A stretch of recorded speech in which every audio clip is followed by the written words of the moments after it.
இயேசுநாதர்கிட்ட ஒருத்தர் கேட்டாராம், இயேசுவே என்னை எவ்வளவு நேசிக்கிறீர்கள் அப்படின்னு. அவர் தன்னுடைய இரு கைகளையும் அகல விரித்து இவ்வளவு என்று சொல்லி சிலுவையில் உயிர் நீத்தார் அப்படின்னு சொல்லுவாங்க. அதாவது அந்த நேசிப்புக்கு எல்லை கிடையாது, அதே போல மன்னிப்புக்கும் எல்லை கிடையாது. இது இயேசுநாதர் சொல்லி கொடுத்த ஒரு பாடம். இயேசுனுடைய சீடர்கள்ல ஒருத்தன் பீட்டர், அவன் ஒரு நாள் இயேசுநாதர்கிட்ட கேட்டிருக்கான், இயேசுவே நான் என்னுடைய தம்பி கிட்ட அடிக்கடி சண்டை போட்டுக்கிட்டு இருக்கிறேன், என்னுடைய சகோதரன் கூட, அவனை நான் எத்தனை தடவை மன்னிக்கிறது? ஏற்கனவே 7 தடவை அவனை மன்னிச்சுட்டேன் அப்படின்னு சொல்லியிருக்கிறான். அப்போ இயேசு சொன்னாராம், மன்னிக்கிறதுக்கு எத்தனை தடவைங்கிற கணக்கெல்லாம் கிடையாது, எத்தனை தடவை உன்னுடைய சகோதரன் உன்னை கோபப்படுத்துகிறானோ அத்தனை தடவை நீ மன்னிக்கிறதுக்கும் தயாரா இருக்கணும், அதுதான் அப்படின்னு சொன்னாராம். அப்போ இவனுக்கு ஒன்றும் புரியல, இது என்ன அவன் தப்பு பண்ணிக்கிட்டே இருப்பான், நாம மன்னிச்சுக்கிட்டே இருக்கிறதா அப்படிங்கிறது மாதிரி குழப்பமா இருந்திருக்கிறான். அப்போ இயேசுநாதர் தன்னுடைய சீடன் பீட்டர் கிட்ட ஒரு கதை சொன்னாராம்.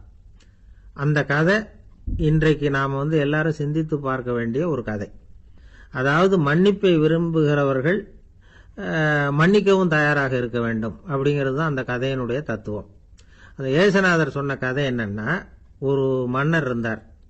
அவர் ஒரு நாள் அரண்மனையில் உட்காந்து கணக்கு வழக்குகள்லாம் பார்த்துக்கிட்டு இருந்தார். நம்ம அரண்மனையிலிருந்து யார் யார் அரசாங்க கடன் வாங்கியிருக்கிறாங்க, யார் யார் திருப்பி செலுத்தி இருக்கிறாங்க அப்படிங்கிற விவரத்தையெல்லாம் பார்த்துக்கிட்டு இருந்தார். அப்போதான் புரிஞ்சுது, அந்த அரண்மனையில் வேலை செய்கிற ஒருத்தனே அரசாங்க கடன் வாங்கியிருக்கிறான். எவ்வளவு? 10,000 பொற்காசுகள் வாங்கியிருக்கான் கடன். இந்த 10,000 பொற்காசுகளை திருப்பி செலுத்தலை அரசாங்கத்துக்கு. இது மன்னர் கவனத்துக்கு வந்தது. உடனே நம்ம அரண்மனையில் இருக்கிறவனே அரசு கடன் வாங்கி திருப்பி செலுத்தாம இருக்கான், அவனை கூப்பிட்டு வாங்கன்னு சொல்லி கூப்பிட்டுட்டு வந்தாங்களாம். விசாரிச்சிருக்கிறாங்க, என்னப்பா நீ எவ்வளவு ஒன்று? ஆமாங்க 10,000 பொற்காசுகள் வாங்கியிருக்கிறேன், இன்னும் திருப்பி கட்டலைன்றான். உடனே அவர் மன்னர் சொல்லியிருக்கிறாரு, நம்ம சட்டத்திட்டப்படி நீ உடனே பணத்தை திருப்பி கட்டிடு, அப்படி உன்னால கட்ட முடியலன்னா உன்னுடைய வீடு வாசல் சொத்து சுகம் எல்லாத்தையும் வித்து அந்த பணத்தை அரசு கருவூலத்தில் சேர்த்துக்கிறதுக்கு நானே ஏற்பாடு பண்ணிடுறேன் அப்படின்னு அந்த மன்னர் சொன்னாராம். இவன் அப்படியே அதிர்ச்சி ஆயிட்டான், அப்படியே பொத்துன்னு காலில் விழுந்தானா. மன்னா என்னை மன்னிச்சுங்க, என்னால் முடியல, எனக்கு மன்னிப்பு கொடுங்க அப்படின்னு இருக்கான். உடனே அவர் எழுந்திருச்சு, சரி நீ மன்னிப்பு கேட்டுவிட்ட, அதனால உன்னை மன்னிக்கிறேன், நீ பணம் கட்ட வேண்டாம் அப்படின்னு சொல்லி அந்த மன்னர் அவனை விட்டுட்டாராம். பணத்தையும் தள்ளுபடி பண்ணிட்டார், நீ திருப்பி கட்ட வேண்டான்னு. இவனுக்கு ரொம்ப மகிழ்ச்சி, அதனால ரொம்ப உல்லாசமா வந்துகிட்டு இருக்கிறான். தெருவில் வந்துகிட்டு இருக்கிறப்ப இவங்கிட்ட கடன் வாங்கின ஒருத்தன் எதுக்கு வந்துகிட்டு இருக்கான். அவன் இவங்கிட்ட ஒரு 100 பொற்காசுகள் கடன் வாங்கியிருக்கான். அவன் வந்தான், இவன் போய் அவன் சாட்டையை பிடிச்சிக்கிட்டான், நீ எப்படா என் கடனை திருப்பி கொடுக்க போறேன்னு. அவன் இப்போ முடியல, கொஞ்சம் பொறுத்துக்கா, அப்புறம் தாரேன் இருக்கான். அதெல்லாம் முடியாது, நீ கொடுத்துதான் ஆகணும் அப்படின்னு இவன் புடிவமா சொல்றான். இப்ப நிலைமையை பாருங்க, இவன் ஏற்கனவே 10,000 பொற்காசுகள் அரசாங்கத்துல கடன் வாங்கினா அதுக்கு மன்னிச்சு விட்டுட்டார் இவனை. ஆனா இவன் இன்னொருத்தனை மன்னிக்கிறதுக்கு தயாரா இல்ல. இவங்கிட்ட கடன் வாங்கின இன்னொருத்தன் 10 பொற்காசுகள், அவனை மன்னிக்க தயாரா இல்ல. அவனை கொண்டு போய் நீதிமன்றத்தில் கொண்டு போய் நிறுத்தி தண்டனை வாங்கி கொடுத்துட்டான். நீதிபதி என்ன சொன்னாரு, அந்த இவன் வாங்கின பொற்காசுகளை திருப்பி கட்டுற வரைக்கும் ஜெயிலில் இருக்கணுங்கிறது தீர்ப்பு. ஆனா உடனே அரசர் காதுல விழுந்தது.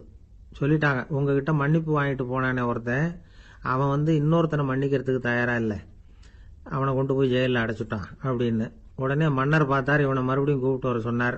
தபாரப்பா, நான் உன்னை மன்னிச்சு விட்டேன், ஆனா நீ இன்னொருத்தனை மன்னிக்கிறதுக்கு தயாரா இல்ல, அதனால என்னுடைய தீர்ப்பையும் மாத்துறேன், நீயும் அரசு கடன் தீர்ற வரைக்கும் ஜெயிலில் தான் இருக்கணும் அப்படின்னு சொல்லி ஜெயிலுக்கு அனுப்பிச்சுட்டாராம். இப்படி ஒரு கதையை இயேசுநாதர் தன்னுடைய சீடருக்கு சொன்னதாக ஒரு வரலாறு. அது என்ன, அதுல இருந்து நாம புரிந்து கொள்ள வேண்டியதுன்னா, நாம மன்னிக்கப்படணும்னு நாம விரும்புறோம்னா நாம இன்னொருத்தரை மன்னிக்கிறதுக்கு தயாரா இருக்கணும். அதனால நாம இன்னொருத்தரை யாரையும் மன்னிக்க மாட்டோம், ஆனா என்ன இன்னொருத்தர் மன்னிக்கணும் அப்படிங்கறது மாதிரி செய்யக்கூடாதுன்னு சொல்லுவாங்க.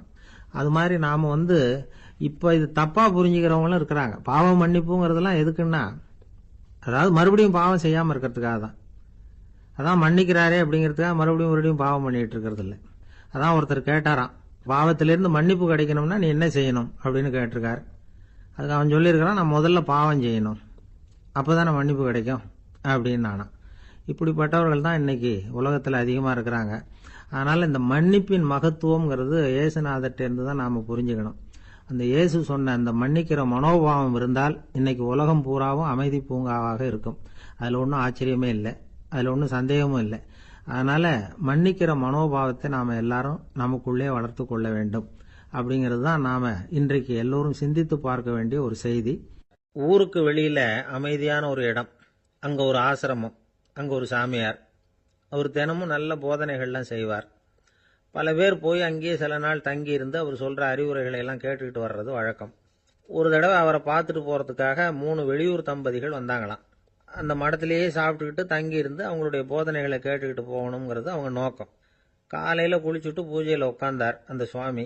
இவங்களும் குளிச்சுட்டு அந்த பூஜையை பார்க்கறதுக்காக அவர் முன்னாடி வந்து உட்கார்ந்தாங்க. பூஜை ஆரம்பமாச்சு. சம்பிரதாயப்படி அது ரொம்ப நேரம் நடந்துக்கிட்டே இருக்குது. இவங்களுக்கு நல்ல பசி இருந்தாலும் இந்த நேரத்தில் அதை எப்படி வெளியில் காட்டிக்கிறது? பேசாமல் இருந்தாங்க. அந்த சுவாமி பூஜையை முடித்தார். அதுக்கப்புறம் பேச ஆரம்பித்தார். பேச்சு அருமையாக தான் இருந்தது, அமிர்தமாக தான் இருந்தது. இருந்தாலும் இவங்களுக்கு இருக்கிற வயிற்று பசி அது சரியாக கவனிக்க விடலை. அந்த சுவாமியே இதை கவனிச்சதா தெரியல. இவங்களுக்கு மனசுக்குள்ள ஒரு எண்ணம், உள்ள சாப்பாடு தயாராகிட்டு இருக்கும் போல இருக்கு, இந்த பேச்சு முடிஞ்சது நம்மளை உள்ளே அழைச்சிட்டு போய் சாப்பாடு போடுவாங்கன்னு நினைக்கிறோம் அப்படின்னு இவங்களாம் நினச்சிக்கிட்டாங்க. ஆனால் சுவாமி இதை பற்றி எதுவுமே பேசலை, கண்டுக்கலை. ஒரு அம்மாவால் அதுக்கு மேலே சும்மா இருக்க முடியுமா? முடியல. சாப்பாட்டை கவனிக்கலாமா அப்படின்னு சொல்லி மெதுவாக ஆரம்பித்தாங்க. கவனிக்கலாமே அப்படின்னு உள்ளே அழைச்சிட்டு போனார் சுவாமி. இவங்க ரொம்ப அவசரமாக எழுந்திருச்சு உள்ளே ஓடினாங்க. அங்கே ஒரு மேஜை மேலே ஒரு கிண்ணம் மூடி இருந்தது. இதுதான் சாப்பாட்டு மேஜை போல இருக்கு, இங்கே சாப்பாடு வந்துடும் அப்படின்னு நினச்சாங்க. உடனே போய் சுற்றி உட்காந்துக்கிட்டாங்க. சுவாமி அந்த கிண்ணத்தை எடுத்து அந்த அம்மா கிட்ட கொடுத்தார். அவங்க அதை வாங்கி மூடியை திறந்து பார்க்குறாங்க. உள்ளே ஒரு சாவி இருக்குது. சரிதான், இது சமையலறை சாவி போல இருக்கு, அங்கே போய் அதை திறந்து சாப்பாட்டை நாமே எடுத்துக்கிட்டு வந்து இங்கே வச்சுக்கிட்டு சாப்பிடணும் போல இருக்கு அப்படின்னு நினச்சாங்க. சாவி இருக்கு இல்லையா, வாங்க பூட்டு நிறையா காட்டுறேன் அப்படின்னு சுவாமி அவங்கள அழைச்சிட்டு போனார், காட்டினார். இவங்க அந்த அறையை ரொம்ப அவளோட திறந்தாங்க. உள்ளே பார்த்தா அங்கே அரிசி, பருப்பு, விதவிதமான காய்கறி எல்லாம் இருக்குது. சமையலுக்கு வேண்டிய மிளகாய், எண்ணெய், பால், தயிர், நெய் இப்படி எல்லாமே இருக்குது. அடுப்பு, விறகு, நெருப்பு போட்டி அது கூட அங்கே இருக்குது. சாப்பாடு தயாராக இருக்கும்னு நினச்சிக்கிட்டு போனால் இப்படி இருக்குதே அப்படின்னு சொல்லி அதை பார்த்ததும் ரொம்ப சோர்ந்து போட்டாங்க அவங்க. சுவாமி, என்ன இது சாப்பாடு இல்லையா அப்படின்னாங்க. அதுதான் சாப்பாட்டுக்கு வேண்டிய எல்லாம் இங்கே இருக்குதே, அடுப்பு மூட்டி நீங்கள் தான் அவங்கவுங்க ருசிக்கு தகுந்த மாதிரி சமைச்சிக்கணும். இந்த சன்னியாசிக்கு எப்படி சமைக்க தெரியும் அப்படின்னு கேட்டார் சுவாமி. சாப்பாடு தயாராக இருக்கும்னு நாங்கள் எதிர்பார்த்தோம் அப்படின்னாங்க. நீங்கள் இப்படி சொல்லுவீங்கன்னு நானும் எதிர்பார்த்தேன். இது வரைக்கும் நான் எவ்வளவோ தத்துவம்லாம் எடுத்து சொன்னேன். எல்லாத்தையும் விட இதுதான் அனுபவபூர்வமான தத்துவம். ஆண்டவன் நமக்கு நல்ல மனசை கொடுத்துருக்கிறான், நல்ல வாய்ப்புகளையும் தந்திருக்கிறான், அதையெல்லாம் பயன்படுத்திக்கக்கூடிய மூளையையும் சிந்தனையையும் கொடுத்துருக்குறான். அதனால் அடுப்பை தான் நீங்கள் மூட்டணும், அடுப்பை நீங்கள் தான் மூட்டணும், உங்களுக்கு உகந்ததை நீங்கள் தான் சமைச்சு ருசித்து அனுபவிக்கணும். ஆண்டவனே அதை செஞ்சுக்கிட்டு இருக்க மாட்டான் அப்படின்னாராம் அந்த சுவாமி. நம்முடைய வாழ்க்கையில் பல நல்ல பலன்களை பெறறதுக்கு நாம் தான் முயற்சி பண்ணணும். அதுக்குரிய சூழ்நிலையை தான் ஆண்டவன் கொடுப்பானே தவிர அதை விளக்கறதுக்காக தான் அந்த சுவாமி அப்படி செஞ்சு காட்டியிருக்கிறார். இது ஒரு பெரியவர் இப்படி ஒரு விளக்கம் கொடுத்தார். அதுக்கப்புறம் அந்த 3 தம்பதிகளும் தெளிவடைஞ்சுட்டாங்களாம். நாம் தெளிவடைகிறது எப்போங்கிறது தான் தெரியல அப்படின்னு பல பேர் இதை கேட்டுட்டு சொல்லிகிட்டு இருக்கிறாங்க. இந்த கதையை நம்முடைய நண்பர் ஒருத்தர்கிட்ட சொன்னேன். அந்த நண்பர் ரொம்ப சந்தோஷப்பட்டார். நீங்கள் சொல்கிறது கரெக்டு சார், ஆனால் நான் அதை விட ஒரு படி மேலே சார். எனக்கெல்லாம் அரிசி, பருப்பு இருக்கிற ரூம் எதுன்னு கையை காட்டிட்டா போதும், உடனே கிண்ணத்துலேருந்து சாவியை எடுத்து கொடுக்கணுங்கிற அவசியம்லாம் இல்லை எனக்கு. அப்புறம் எப்படி ரூமை திறந்துருவீங்க அப்படின்னு கேட்டேன். பூட்டை உடைச்சி திறந்துருவேன், அதுதான் எனக்கு பழக்கம் அப்படிங்கிறார். ஒருத்தர் ரொம்பவும் மகிழ்ச்சியாக வந்துக்கிட்டு இருந்தார். என்ன விஷயம்னு விசாரித்தேன். நான் தோற்று போயிட்டேன், அதுதான் மனசுக்கு மகிழ்ச்சியாக இருக்குது அப்படின்னார். எனக்கு இது ரொம்ப ஆச்சரியமாக போச்சு. இந்த உலகத்தில் தோற்று போகிறவங்க யாரும் மகிழ்ச்சியாக இருக்கிறது இல்லை. அப்படி இருக்கிறப்ப இவர் இப்படி சொல்கிறாரே, எங்கே தோற்று போனீங்கன்னு கேட்டேன். அதுக்கப்புறம் தான் அவர் விவரமாக சொன்னார். என்னோட 5 வயசு குழந்தையோட நான் விளையாடிக்கிட்டு இருந்தேன். அந்த விளையாட்டில் என் குழந்தை ஜெயிச்சுட்டுது, நான் தோற்று போயிட்டேன் அப்படின்னார் ரொம்ப உற்சாகமாக. நான் யோசித்து பார்த்தேன்.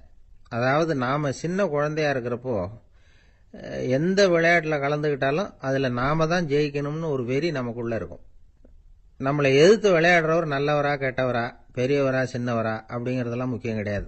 அவர் தோற்று போகணும், நாம் ஜெயிக்கணும், அதுதான் முக்கியம். எதிரியை சந்தோஷப்படுத்த விளையாடுகிற கலை அப்போ நமக்கு தெரியறதில்ல.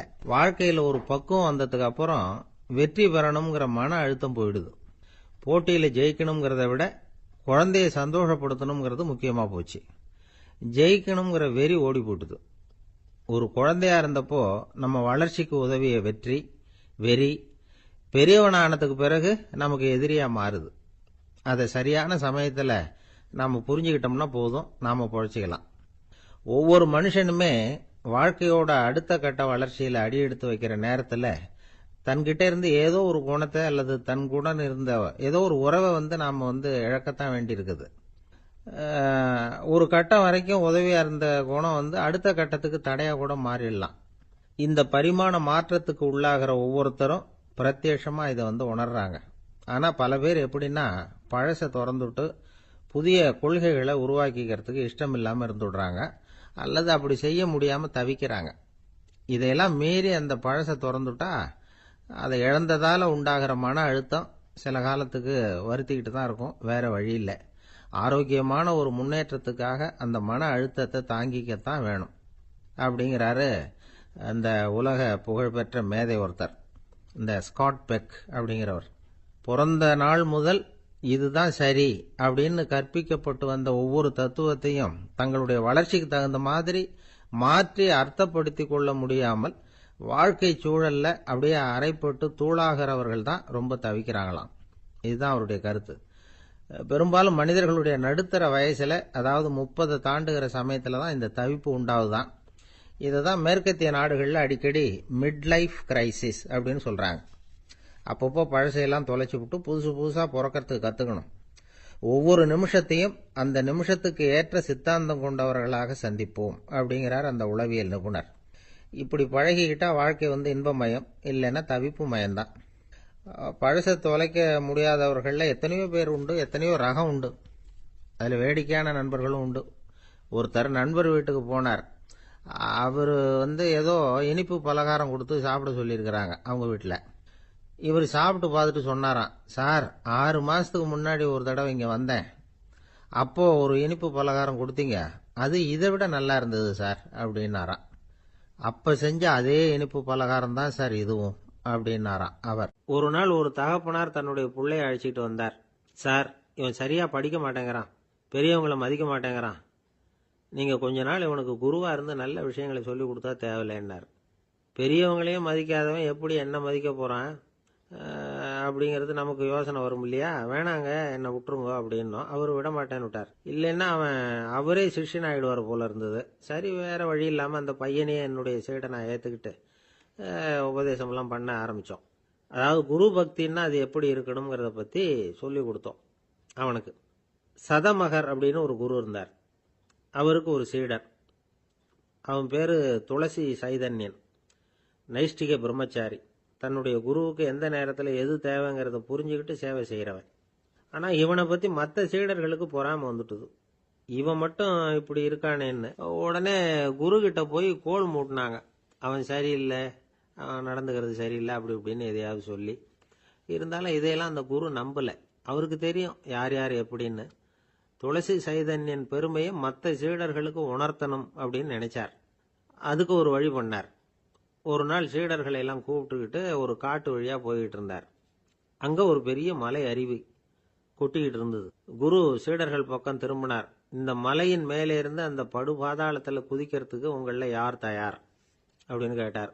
ஒரு சீடனும் ஆய திறக்கல, ஒதுங்கி நின்றுக்கிட்டாங்க. பின்னாடி மூட்டை முடிச்சோட வந்துகிட்டு இருந்தான் துளசி சைதன்யன். அவனை பார்த்தார். தபாருப்பா, நீ மேலே இருந்து அந்த அருவியில குதி அப்படின்னார். அப்படியே செய்யறேன் சுவாமின்னா ஓடி போய் பொத்துன்னு குதிச்சுட்டான். அடுத்த கணமே குருநாதர் தன்னுடைய யோக சக்தியால பறந்து போய் அவன் கீழே விழுந்துடாம தாங்கி பிடிச்சி கொண்டுகிட்டு வந்துட்டார். மற்ற சீடர்களுக்கெல்லாம் ஒரு மாதிரி ஆயிட்டுது. அடுத்தபடியா என்ன பண்ணலாம்னு யோசிச்சாங்க இவனை மாட்டி விடுறதுக்கு. ஒரு நாள் வெத்தலை அடிக்கிற ஒரு சின்ன உரலையும் உலக்கையையும் எடுத்து ஒளிய வச்சுட்டாங்க. சதமகர் சன்னியாசி இல்லை, அவர் வெத்தலை போடுவார். பல்லு சரியில்லை, அதனால இடிச்சுதான் வெத்தலையை போடணும். திடீர்னு வெத்தலை பாக்கு கேட்டார். வழக்கமா உரல்ல இடிச்சு தர்றது தான் துளசியின் பழக்கம். உரலை தேடினா கிடைக்கல, என்ன பண்றது? குரு கேட்டுவிட்டார. குரு சேவை தானே முக்கியம். என்ன பண்ணா வெத்தலை பாக்க தன்னுடைய வாயில போட்டு முன்னு அதை எடுத்து அவர்கிட்ட கொடுத்துட்டான். குரு எதையோ படிச்சுக்கிட்டே அதை வாங்கி வாயில போட்டுக்கிட்டார். துளசி, இன்னைக்கு தாம்பூலம் நல்லா இடிக்கப்பட்டிருக்கு, ருசியா வேற இருக்கு, அதை இடிச்ச பாத்திரத்தை என் கண்ணால பார்க்கணும்னு ஆசையா இருக்குன்னுட்டார். அதை மட்டும் அனுப்பி போய் நீ வர வேண்டான்னு வேற சொல்லிவிட்டார். இதை கேட்டதும் துளசி தவிச்சு போயிட்டான். இவன் போகாம எப்படி வாயை மட்டும் அனுப்பி வைக்க முடியும்? இவன் தவிக்கிறத பார்த்ததும் மற்ற சீடர்களுக்கெல்லாம் மனசுக்குள்ள ரொம்ப சந்தோஷம். துளசி கொஞ்சமும் யோசிக்கல. வாழை எடுத்தான், தன்னுடைய தலையவே அப்படியே அறுத்து வெட்டி எடுத்தான். இன்னொரு சீடங்கிட்ட கொடுத்துட்டான், எடுத்துட்டு போன்னு சொல்லி. கொண்டுட்டு போய் குரு முன்னாடி வைக்கிறாங்க. அந்த தலையில வாய் திறந்திருக்கு, வெத்தலை போட்டு முன்னு இருந்தது, தெரிஞ்சு போச்சு, சிவப்பா இருந்தது. அவனுடைய குரு பக்தியை இப்ப எல்லாரும் ஒத்துக்கிட்டாங்க. அதுக்கப்புறம் குரு சதமகர் தன்னுடைய அற்புத திறமையினால அந்த தலையை மறுபடியும் ஒட்ட வச்சுட்டார். துளசிக்கு உயிர் வந்துட்டுது. இப்படி ஒரு பெரிய கதை உண்டு. அதாவது துளசி சைதன்யன் அவனுடைய குரு பக்தி எப்படி அப்படின்னு கேட்டோம். ரொம்ப அபாரம் அப்படின்னு அந்த பையன் அடக்கமா, சும்மா விளையாட்டுக்காக தான் அப்படி அவங்ககிட்ட கேட்டோம். ஏன்பா உன்னுடைய குரு பக்தியை என்கிட்ட காட்டுறதுக்கு உன்னோட கழுத்தை நீயே அறுக்கணும்னு நான் சொன்னா அதை நீ செய்வியா அப்படின்னு கேட்டோம். என்னுடைய கழுத்தை நானே அறுக்க வேண்டிய அவசியம் இல்லை சார் அப்படின்னா அவன். ஏண்டான்னு, அதே காரியத்தை தான் இனிமே நீங்க தினமும் செய்ய போறீங்களே சார் அப்படிங்கிறான். ஐயா, என்னுடைய நூல் வெளியீட்டு விழாவுக்கு அவசியம் நீங்க வரணும் அப்படின்னு கூப்பிட்டார் ஒருத்தர். எப்போ வரணும்னு கேட்டேன். அடுத்த வாரம்னார். சரி, புத்தகம் தயாராகிட்டுதா அப்படின்னு. நாளைக்கு தான் அச்சிக்க கொடுக்க போறேன்னார். என்னங்க இது, புத்தகம் அச்சிடுறதுக்கு முன்னாடியே அழைப்புதழை அச்சடிச்சு விட்டீங்களே அப்படின்னு கேட்டேன். அதனால என்னங்க, அந்த காலம் மாதிரியா போடலாம். அச்சுக்கலை எவ்வளவோ முன்னேறியாச்சுங்க. Linotype, monotype, phototype, laser, இப்படி என்னென்னமோ வந்தாச்சு. இன்னைக்கு கொடுத்தா நாளைக்கே புத்தகம் தயார் அப்படின்னார். இப்படி இந்த அளவுக்கு முன்னேறி இருக்கிற இந்த அச்சுக்கலை ஆரம்பத்தில் எப்படி இருந்தது தெரியுமா? அந்த காலத்தில் காகிதம்னா என்னன்னே தெரியாது. அப்படி ஒன்று கண்டுபிடிக்கப்படவே இல்லை. அப்போல்லாம் எதையாவது ஒன்று எழுதணும்னா அதுக்கு ஆட்டு தோலை தான் பயன்படுத்தி இருக்கிறாங்க. கண்ணுக்குட்டி தோல் கூட அதுக்கு உபயோகப்பட்டு தான். ஐரோப்பாவில் இருந்த பாதிரியார்கள் தோலில் எழுதப்பட்ட புத்தகத்தை தயாரிக்கிறதுல ரொம்ப கெட்டிக்காரங்களாம். எகிப்து, அப்புறம் மத்திய தரைக்கடல் ஓரத்தில் உள்ள நாடுகள், இங்கெல்லாம் தோல் தான் எழுது பொருளாக பயன்பட்டு வந்திருக்குது. ஆனால் நம்ம நாட்டில் ஓலைச்சுவடிகளை எழுத்துக்கு பயன்படுத்தி இருக்கிறாங்க. எழுதுறதுக்கு தோலை பயன்படுத்தினவங்க பிறகு பேப்பரைஸ் அப்படிங்கிற கோரை புல்லை அதுக்கு பயன்படுத்தினாங்களாம். இதெல்லாம் அப்படி கொஞ்சம் கொஞ்சமாக கண்டுபிடிச்சிட்டு வந்திருக்கிறாங்க. அந்த புல்லை கச்சிதமாக நறுக்க வேண்டியது, நல்லா பதப்படுத்த வேண்டியது, அதுக்கப்புறம் அதில் எழுத வேண்டியது, அவ்வளவுதான். பேப்பருங்கிற சொல்லே இந்த பேப்பைரஸ் அப்படிங்கிறதுலேருந்து வந்தது தான். அதுக்கப்புறம் தான் காகிதம் வந்தது.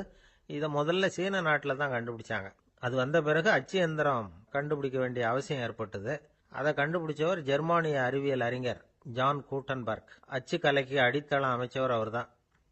ஜெர்மனியில் மெயின்ஸ் அப்படிங்கிற ஊரில் 1399 பிறந்தார். அவரோட மாமன் ஒருத்தர் உலோக வேலையில் வல்லவர்.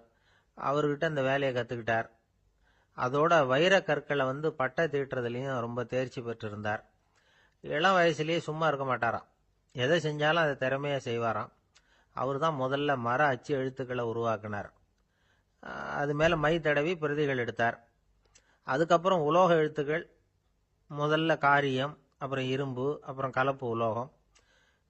பிறகு அச்சடிக்கிறதுக்கு எந்திரம் ஒன்றையும் உருவாக்கினார். முதல்ல பைபிள் அச்சடித்தார். 1468 அவர் இறந்து போனார்.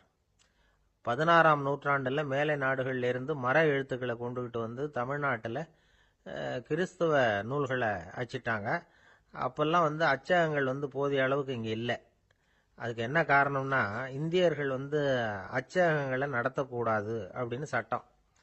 1835 வரைக்கும் அந்த சட்டம் நடைமுறையில் இருந்தது. இந்த நிலைமையில் அங்கேயும் இங்கேயுமா 1-2 அச்சகங்கள் ஆரம்பமாச்சு. 1713 தரங்கம்பாடியில் லூத்தரன் மிஷன் அச்சகம், அதே ஆண்டில் சென்னையில் SPCK அச்சகம். இது ரெண்டும் தான் இந்தியாவில் முதல்ல தொடங்கப்பட்ட அச்சகங்கள். ஆட்டுத்தோல்லையும் ஓலைச்சுவடியிலையும் எழுதப்பட்ட எழுத்துக்கள் இன்னைக்கு எங்கேயோ போயிட்டுது. ஆனால் நம்ம ஊரில் எழுத்தாளர்கள் நிலைமை தான் ஒன்றும் சொல்லிக்கிறது மாதிரி இல்லை. நம்ம ஆள் ஒருத்தர் சொன்னார், சார், நான் சொந்தத்தில் ஒரு அச்சாபீஸ் வச்சுருந்தேன், இப்போவும் வச்சிருக்கிறேன். அதனால் என்னுடைய படைப்புகளை புத்தகமாக வெளியிடுறதுல எனக்கு ஒன்றும் கஷ்டம் இல்லை. வருஷத்துக்கு ஒரு புத்தகம் எழுதி வெளியிட்டுருவேன். 15 வருஷமாக இலக்கிய உலகத்துக்கு இப்படி சேவை செஞ்சுக்கிட்டு வர்றேன். ஆனால் இந்த வருஷம்தான் வாசகர்கள் எனக்கு பாராட்டு விழா நடத்தி இருக்கிறாங்க அப்படின்னார். இந்த வருஷம் அப்படி என்ன விசேஷம் அப்படின்னு கேட்டோம். இந்த வருஷம்தான் நான் எந்த புத்தகம் எழுதி வெளியிடாம இருந்தேன், அதுக்காகத்தான் எனக்கு இந்த பாராட்டு விழா அப்படின்னார். ஆசைப்படுறதுல தப்பு இல்லை, ஆனா அந்த ஆசை தேவைக்கு தகுந்த மாதிரி இருக்கணும். தேவைக்கு மீறிய ஆசைகள் இருக்கு பாருங்க, அது தேவையில்லை. இந்த கருத்தை வலியுறுத்தது மாதிரி ஒரு கதை உண்டு. தேவேந்திரனுக்கு திடீர்னு வீடு கட்டணும்னு ஒரு ஆசை வந்துதான். வீடுன்னா நாம கட்டுற மாதிரி இல்லை. தேவேந்திரன் வீடுன்னா சும்மாவா, ஒரு பிரம்மாண்டமான அரண்மனை கட்டணும். அது மாதிரி இந்த 3 லோகத்திலையும் ஒரு அரண்மனை கிடையாது அப்படின்னு எல்லாரும் சொல்லணும். இது அவனோட ஆசை. உடனே தேவ தச்சரான விஸ்வகர்மாவை கூப்பிட்டான், உத்தரவு போட்டான். விஸ்வகர்மா தன்னுடைய உதவியாளர்களை எல்லாம் கூப்பிட்டு ஒன்னா சேர்த்துக்கிட்டார். படாத பாடுபட்டு ஒரு பெரிய அரண்மனையை கட்டி முடிச்சார். கட்டி முடிக்க 1000 வருஷம் ஆச்சு.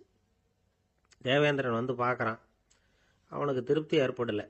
என்னுடைய அந்தஸ்துக்கு இது ரொம்ப சாதாரணமான கட்டிடம், இதை விட இன்னும் பெருசா கட்டு அப்படின்னா.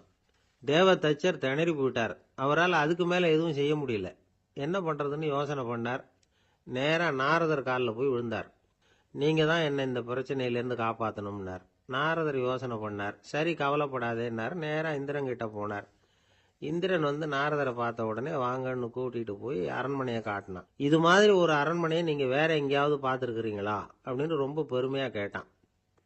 நான் பார்த்ததில்லை, ஆனா என்னை விட வயசுல மூத்தவர் மகரிஷி லோமேசர், அவர் ஒருவேளை பார்த்துருக்கிறாரா என்னமோ அப்படின்னார். உடனே அவரை மனசுல நினைச்சு தியானம் பண்ணினார். அடுத்த கணம் லோமேசர் அங்க வந்தார். இடையில ஒரு சின்ன துண்டு, கையில ஒரு கமண்டலம், தலையில ஒரு பாய், அவ்வளவுதான் அவர்கிட்ட இருந்தது. எதுக்காக தலையில எந்த பாய் அப்படின்னு கேட்டான் இந்திரன். என்ன மாதிரி அற்ப ஆயுள் உள்ள ஒரு ஜீவன் தனியா வீடு கட்டிக்கிட்டு திண்டாடணுமா? இந்த பாய் தான் ஒரு வீடு மாதிரி எனக்கு நிழல் கொடுக்குது அப்படின்னார் அவர். என்னது, உங்களுக்கு வந்து அவ்வளவு கொஞ்சமான ஆயுளா அப்படின்னு ஆச்சரியத்தோட கேட்டான் இந்திரன். ஆமா, இதை பாரு, என்னுடைய மார்புல ஒரு பொற்காசு அளவுக்கு ரோமம் உதிர்ந்துட்டுது. எப்ப என் உடம்புல உள்ள எல்லா ரோமமும் உதிர்ந்துருமோ அப்ப என்னுடைய ஆயுள் முடியும் அப்படின்னார். எப்ப அந்த ரோமங்கள் பூரா உதிரும்னு கேட்டான் இவன். ஒரு பிரம்மா மறைஞ்சதும் ஒரு ரோமம் உதிரும். என் உடம்புல உள்ள ரோமங்களின் எண்ணிக்கை எவ்வளவோ அவ்வளவு பிரம்மாக்கள் தோன்றி அவங்க ஆயுள் முடியும் பொழுது என் உடம்புல உள்ள ரோமங்கள் பூரா உதிரும் அப்படின்னார். அப்படின்னா ஒரு பிரம்மாவோட ஆயுள் எவ்வளவு காலம்னு கேட்டான். ஒரு பிரம்மாவுக்கு 100 தேவ வருஷம். ஒவ்வொரு தேவ வருஷத்துக்கும் 365 தேவ நாள். ஒவ்வொரு தேவ நாள்லயும் ஒன்ன மாதிரி 14 இந்திரர்கள் தோன்றி மறைகிறாங்க அப்படின்னு மகரிஷி லோமேசர் சொல்றார். இதை கேட்டதும் இந்திரன் ஆடி போயிட்டான். அவ்வளவு ஆயுள் உள்ள இவரே அற்ப ஆயுள்னு சொல்றார். நான் என்னுடைய ஆயுளை பெருசா நினைச்சுக்கிட்டு பிரம்மாண்டமான அரண்மனை கட்டணும்னு ஆசைப்படுறேனே அப்படின்னு நினைச்சான். எனக்கு வீடு கட்டின வரைக்கும் போதும்னு விட்டான். அதனால நாமெல்லாம் நம்முடைய தேவைக்கு தகுந்த மாதிரி ஆசைப்படுறது தான் நியாயம். ஆனா அப்படியே நடந்துக்கிறோம். மனுஷன் வந்து கடவுளையே ஏமாத்தி காசு வாங்கறதுக்குள்ள ஆசைப்படுறான். ஒருத்தன் கடவுளை நினைச்சு தவம் இருந்தான். கடவுள் நேரில் வந்தார். தேவலோகத்துல ரூபாய்க்கெல்லாம் என்ன மதிப்புன்னு கேட்டான். அங்கெல்லாம் ரூபாய்ங்கிறது உங்க பணத்துல 1 கோடி ரூபாய்க்கு சமம். அதாவது தேவலோகத்துல 1 ரூபான்னா இங்க 1 கோடி ரூபா. அது மாதிரி எங்களுக்கு ஒரு நாள்ங்கிறது உங்க கணக்குல 1 கோடி வருஷத்துக்கு சமம் அப்படின்னாரு கடவுள். அப்படின்னா எனக்கு நீங்க அதிகமா எதுவும் தர வேணாம், உங்க கணக்குப்படி ஒரே 1 ரூபா கொடுங்க, அது போதும்னா இவன் ரொம்ப சாமர்த்தியமா. கடவுள் யோசனை பண்ணார். அது ஒன்றும் கஷ்டம் இல்லை, 1 ரூபா தானே கேட்குற, கொடுத்துட்றேன். ஆனா இப்போ வரும்பொழுது நான் எடுத்துக்கிட்டு வரல, எங்க கணக்குப்படியே 1 நாள் பொறுத்துக்க பணத்தோட வந்துடுறேன் அப்படின்னு சொல்லிவிட்டு பறந்து போயிட்டார். ஒரு நண்பர் இருக்கார். எப்ப பார்த்தாலும் கையில ஒரு புத்தகம் இருக்கும். புத்தகம் இல்லாம எங்கேயும் புறப்பட மாட்டார். எதுக்காக இப்படி எடுத்துட்டு போறீங்க அப்படின்னு கேட்டா, எனக்கு இது ஒரு நல்ல நண்பன் மாதிரி, இந்த காலத்துல எங்க போனாலும் காத்திருக்க வேண்டியிருக்கு, அது மாதிரி சமயத்துல நான் வந்து நண்பன் கூட பேசிக்கிட்டு இருப்பேன் அப்படின்பாரான். ஒருத்தர் ஒரு பெரிய அரச பதவியில் இருந்தார். அவர் பதவியிலிருந்து இறங்க வேண்டிய சூழ்நிலை. அரசு கொடுத்திருந்த வீட்டை விட்டுட்டு வெளியில வர்றார். வரும்பொழுது 2 கையிலையும் 2 பெட்டியை எடுத்துக்கிட்டு வந்தாராம். சார், உங்களுடைய உடைமைகள் அப்படின்னு கேட்குறாங்க அங்க இருந்த ஊழியர்கள். இவர் தன்னுடைய கையில இருக்கிற பெட்டியை காட்டி, இதுதான் என்னுடைய சொத்து அப்படின்னாராம். ஒரு பெட்டியில அவருடைய உடைகள், இன்னொரு பெட்டியில அவர் விரும்பி படிக்கிற புத்தகங்கள், அவ்வளவுதான். இதுதான் இருந்துதான்.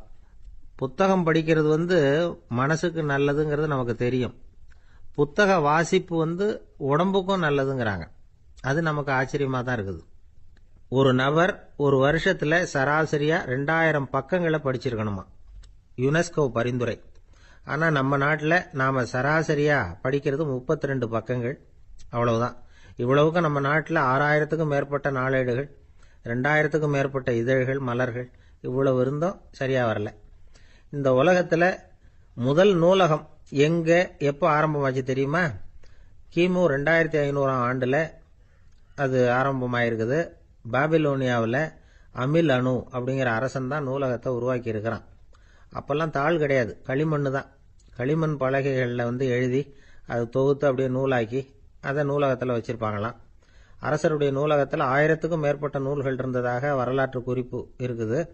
அது மட்டும் இல்லை, அந்த நூலகத்தில் பொருள் வாரியா, அதாவது சப்ஜெக்ட் வாரியா புத்தகங்களை வகைப்படுத்தி வச்சிருந்தாங்களாம். அதில் மிச்சம் இருந்த ஒரு 25 களிமண் பலகை புத்தகங்கள் இன்னைக்கும் பிரிட்டிஷ் அருங்காட்சியகத்தில் இருக்குதான். அச்சு தாள் இதெல்லாம் ஏற்பட்டதுக்கு அப்புறம் அமைக்கப்பட்டது தான் பிரான்சில் இருக்கக்கூடிய பாரிஸ் நூலகம். 1480 பிரெஞ்சு மன்னர் 11ஆம் லூயி இந்த நூலகத்தை அமைச்சாராம். ஆனால் அப்பெல்லாம் அரசர்கள் மட்டும்தான் நூலகத்தை பயன்படுத்த முடியுமா. அதுக்கப்புறம் 17ஆம் நூற்றாண்டில் இந்த முறை மாறி பொதுமக்கள் அங்கே போகலாம், படிக்கலாம் அப்படிங்கிற நிலைமை வந்துதான். போட்லியன் நூலகம் அப்படின்னு அதுக்கு பேர், பாரிஸ் நகரத்தில் இருக்கு. அங்கதான் நூல்களின் பட்டியல் தயாரிப்பு பணி ஆரம்பமாச்சு. கல்வி வளர்ச்சியையும் நூலகத்தையும் இணைச்சவர் நெப்போலியன் போனபார்ட். முன்பணம் செலுத்தி புத்தகத்தை படிக்கிற முறையையும் அவர் தான் கொண்டுட்டு வந்தாராம். மக்கள்கிட்ட வசூலிக்கிற வரியின் ஒரு பகுதியை நூலகத்துக்கு பயன்படுத்தினவரும் அவர் தானா. நெப்போலியன் நூலகத்தில் உலகத்தில் உள்ள எல்லா மொழி நூல்களும் இருக்குதான். அங்கே ஒரு தமிழ் நூலும் இருந்திருக்குது. அது என்னன்னா கம்பராமாயணம்.